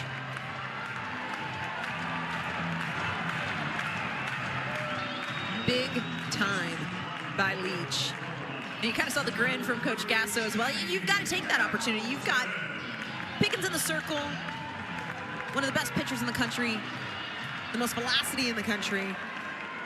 You've got to take that opportunity and put the pressure on Tennessee to make the play, and Leach rose to the occasion. Nellie McEnroe Marinas is now at third. It is Cheney Helton who is running at first base for Cassidy Pickering, and Gabby Garcia with 2 down and runners at the corners. She's 0 for 2, drove in a run with a sacrifice fly in the third there. And 0-2 the count. A little bit of a delayed call. But Pickens peels one over the outside edge, nods her head. What a huge momentum swing this could be if the Lady Volunteers could get out of this. Back up the middle, positioned perfectly. Nealer to the bag, and the inning is over. Bonus ball. We got free softball for you tonight. Tied at 2-2. This game's had just about everything. What kind of a finish is it going to have? Maybe we will find out when we come back. Absolutely clutch. We talked about the Sooner defense earlier in the ball game, and Tennessee said, oh yeah, we'll watch this. And saving the ball game with the leather, and you just have to love the fight from both of these teams here in the first game of this series, and it has been an absolute fight. It was almost like a mic drop with the softball out there by Mueller after she caught that hard ground ball. Panel, Gibson, Nugent, 3, 4, and 5 in the Lady Volunteers lineup scheduled. And back out is Sam Landry. She's gone the route so far for Oklahoma. Well, and Mueller just positioned perfectly as well, and we've seen it on both sides of a couple of shifts and just moving players accordingly, and it's just been a chess game. So Landry tonight, 7 innings, 5 hits, 2 runs, 2 walks, a strikeout, couple of hit batters. And not that it's a huge factor, but she's been out there for now over 110 pitches, DJ. And also threw quite a few pitches up in Wichita earlier this week. This one foul into the bleachers down the right field line by Panel, who is 1 for 3 tonight. Panel singled in the first, flied to right field in the second, then lined out to the center fielder Core. Her last plate appearance in the 5th inning. We've talked about it being a pitcher's duel, and just the competitor in Landry and Pickens as well. Game on the line. This atmosphere, you want the ball. And Landry's gotten better as this game has progressed. Pickens has been very good since she's entered the ball game. You know, this is the matchup I think softball fans wanted to and expected to see. And it took Landry a little while to get situated. Obviously, it took Pickens a little while to get into the game. But now here we are, extra innings with 2 of the best in the country in the circle.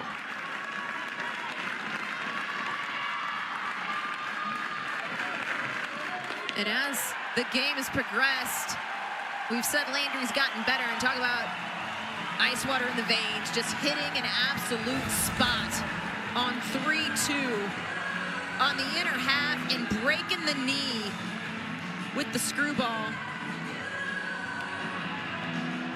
Big out to start the 8th. That is the 2nd strikeout tonight for Landry. Gibson did not hold up. They appealed down to Alex Leap, the umpire at first base. McKenna Gibson 0 for 2 with a walk in this game.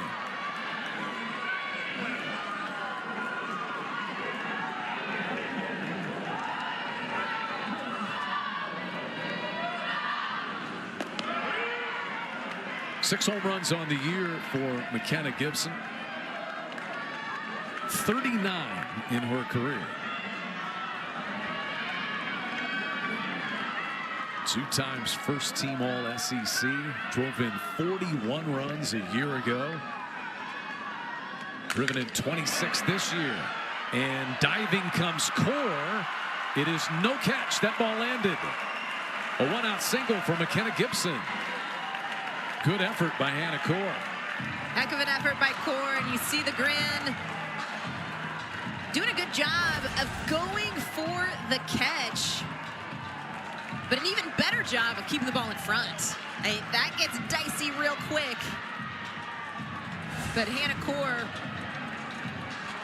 going for the out, but holding it to a single, and it's just been such a joy to watch this ball game, of watching both of these teams play with such passion and such joy for the game. I mean, we've seen a little bit of everything in this ball game, but I tell you what, we've seen a lot of smiles and just 2 teams just absolutely competing.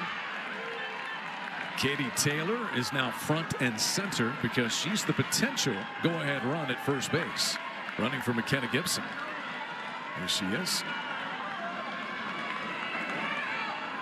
Sophia Nugent is 0 for 2 with a walk in this game.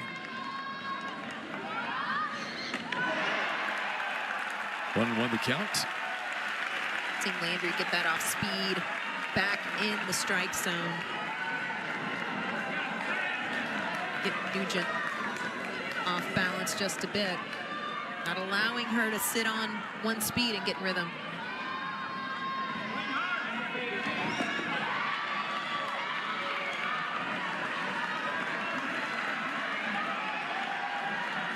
So Landry has fallen behind 2-1. Most pitches she has thrown in a collegiate game. It's wild as a senior to think 125 pitches.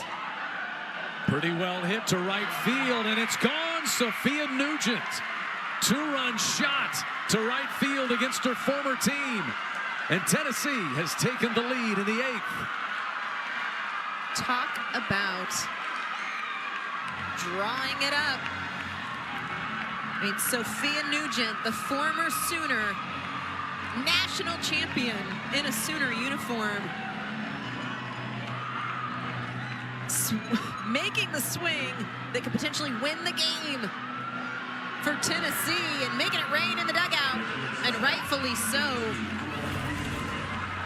And taking this pitch, Oppo, and the pitcher from Landry, you can see from her reaction, she knew it immediately. And not getting that pitch to a corner. All 4 Tennessee runs have scored on 2-run home runs. And in a game that has had 20 storylines, if Sophia Nugent's home run is the final chapter, I don't know that you could have written a more interesting opening act for this 3-game series.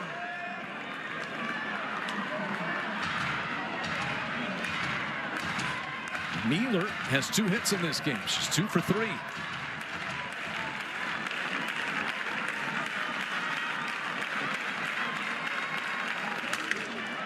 Into right center field. Core will not be able to reach it. It bangs off the wall.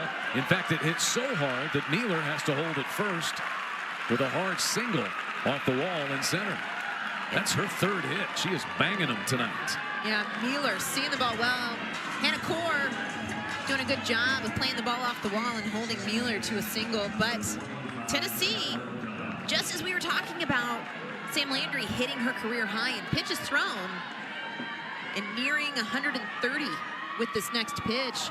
Tennessee Volunteers starting to figure her out. These are snap throw in there by Emmerling. The tag applied by Sanders, and Mealer just able to get back.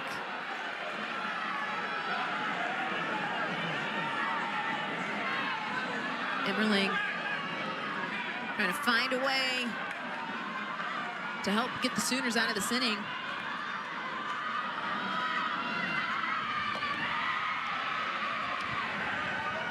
You know, it's not just the momentum swings, it's the manner in which the momentum has swung so many times tonight. It's not like it's been bases loaded walks or easy ground balls to the pitcher that have shifted the momentum. It's been spectacular defensive plays and big time hitting. Yeah, this has been an absolute show. And you know, you look at this game, and this is the type of game that makes both of these teams so much better. And that's scary for the rest of the SEC. Iron sharpens iron, as Patty Gasso well knows. Her team has rallied from behind 11 times for wins this year. That's a wild stat. And, you know, to think about, I mean, up to this point, the Sooners have 1 loss on the season, the only team in Division I with still only 1 loss on the year. And knowing how many times this team has had to come back from a deficit. Ball 4 to Dodge. So 2 runs home on the home run by Nugent. Base hit by Mealer, walk to Dodge, still only 1 out. And here's Doyle, who hit the big home run in the 2nd inning. And very similar fashion as Coach Jen Roach is on her way out to have a chat with the battery. Doyle's Beg home your pardon, run. it'll be Alana Leach who will bat here in the number 8 spot. And now, as you said, Jen Roach out for a little conversation here with Landry. But going back to some runs being put on the board, for Tennessee, a lot of them are being followed by free passes. The free pass has kind of helped some of that momentum and the walk as you're going through the bottom part of this lineup and trying to keep this game for the Sooners in a place where they're still in striking distance to potentially get something done in the bottom half of the inning. 3 batters ago now. Sophia Nugent with Katie Taylor aboard, running for McKenna Gibson, and she leaves left field.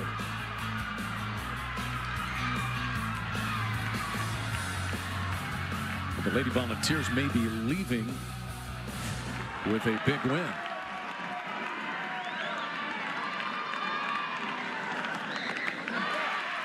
Big swing there. Landry trying to work ahead in counts. The defense for both of these teams has shined here tonight. Throw a ground ball, find a way to get yourself out of this inning and give this Sooner offense a chance.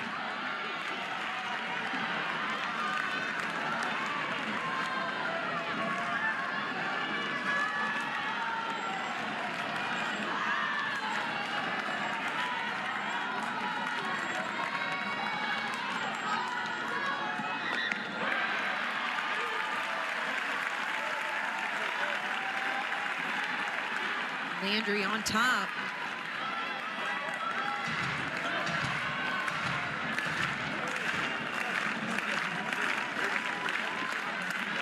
A ball and 2 strikes here to Leach. Just keeps the at-bat alive.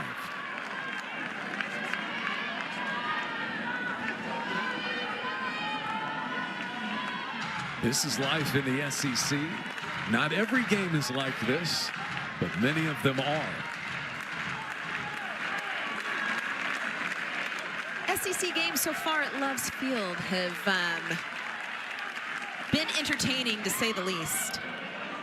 Garcia gets the force play. The flip to Agbayani for the second out, as Mealer is able to advance on down to third, and Dodge is cut down at second. So Alana Leach, the runner at first, and now Gabby Leach will be the batter. She has made the play of the night with the throw from right field to cut down the winning run in the 7th inning. A one-hop strike to the catcher, Nugent. She's also got a double and been hit by a pitch in this game. That one goes right past Emmerling. And it's a run on the board for Tennessee to take a 5-2 lead on a wild pitch. It's a huge run for Tennessee, and that Volunteer dugout knows it. You can see the frustration from Emmerling, and a pitch in the dirt and not quite getting there. And that's a tough pitch. But Emmerling, you can kind of see in her reaction, knowing got to find a way to keep that ball in front. Mealer scores for the first time tonight, the 3rd run of the inning. 1-1 now the count on Gabby Leach.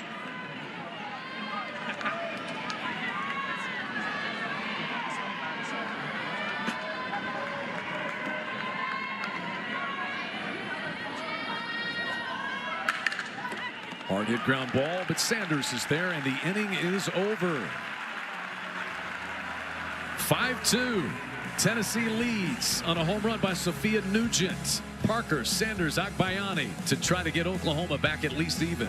Potential to win this series opener, and coming through in the clutch have been the Lady Vols. That's Gabby Leach with Hannah Core trying to score the winning run for Oklahoma in the bottom of the 7th inning. And then Laura Mealer gets the final out. And against her former team, Sophia Nugent, 2-run home run in the top of the 8th. That is the difference right now, DJ. It is, and Sophia Nugent with the big swing of the bat. But if you go back to that 8th inning, the Tennessee defense is what sparked that rally. Getting out of the jam in the bottom of the 7th, saving the ball game defensively and pushing it to the 8th inning. That was what started that rally for the Tennessee Volunteers, and taking that momentum and riding it in to the dugout. So back out goes Carlin Pickens to the circle. She came on in the 3rd in relief of Sage Marchetko. 4 2/3 innings. She has given up 6 hits, but just 1 run. No walks and 4 strikeouts. And Ella Parker takes that one high. The count goes to 1-1. Ella Parker 0 for 3 tonight. A couple of fly ball outs and a ground out.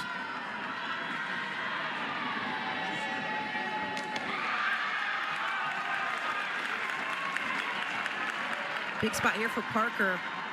Been pretty quiet here tonight, and talked about it earlier of the middle of this lineup has not had a hit outside of Sydney Sanders. Line shot caught by Mueller. 1 away. That ball hit hard. But once again, perfect positioning. Mueller was in the right spot at the right time. Mueller bringing that energy that we've seen and just taking a hit away.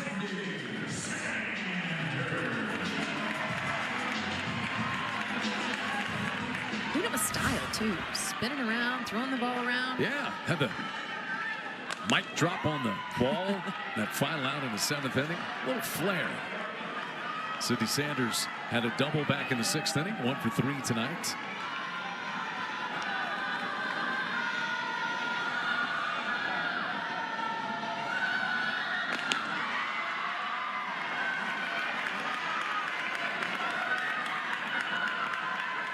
Oklahoma, 19-game home winning streak. They're 13-0 at home this season. And Tennessee trying to take both of those down. 2-1. Big hack from Sid Sanders on the 2-0 pitch. See her going after a pitch she knew was going to be in the zone.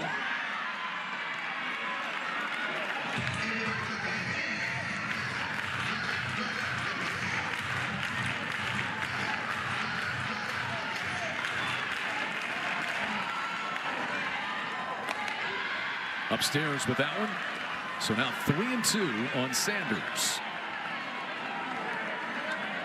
Made so much about the 78.2 mile per hour fastball for Pickens on Monday. Sharon Weekly said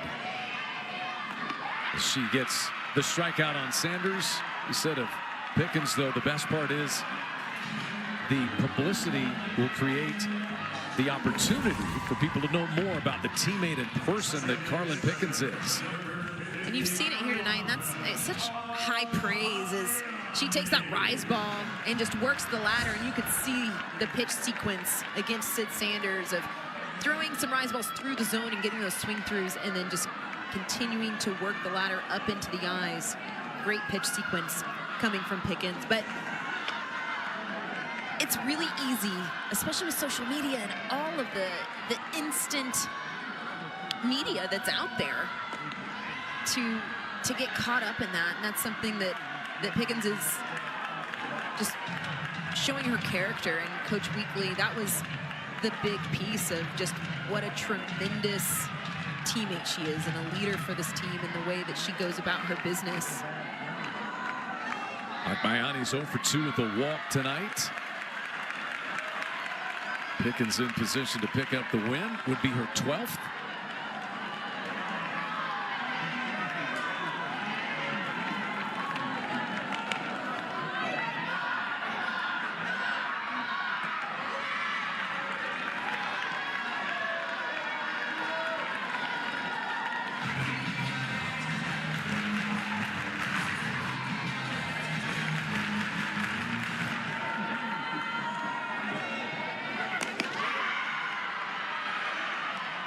Three and 2 now, and the Vols are 1 strike away from as impressive a win as we've seen this season. in the home of the 4-time reigning national champions. And there it is, a strikeout by Pickens. She strikes out the final 2, and Tennessee takes the opener 5-2 at Lux Field in Norman. What a game. Tennessee finding a way to get the job done, and in what was just a hard-fought game on both sides. And you can pick it apart and look at things that could have been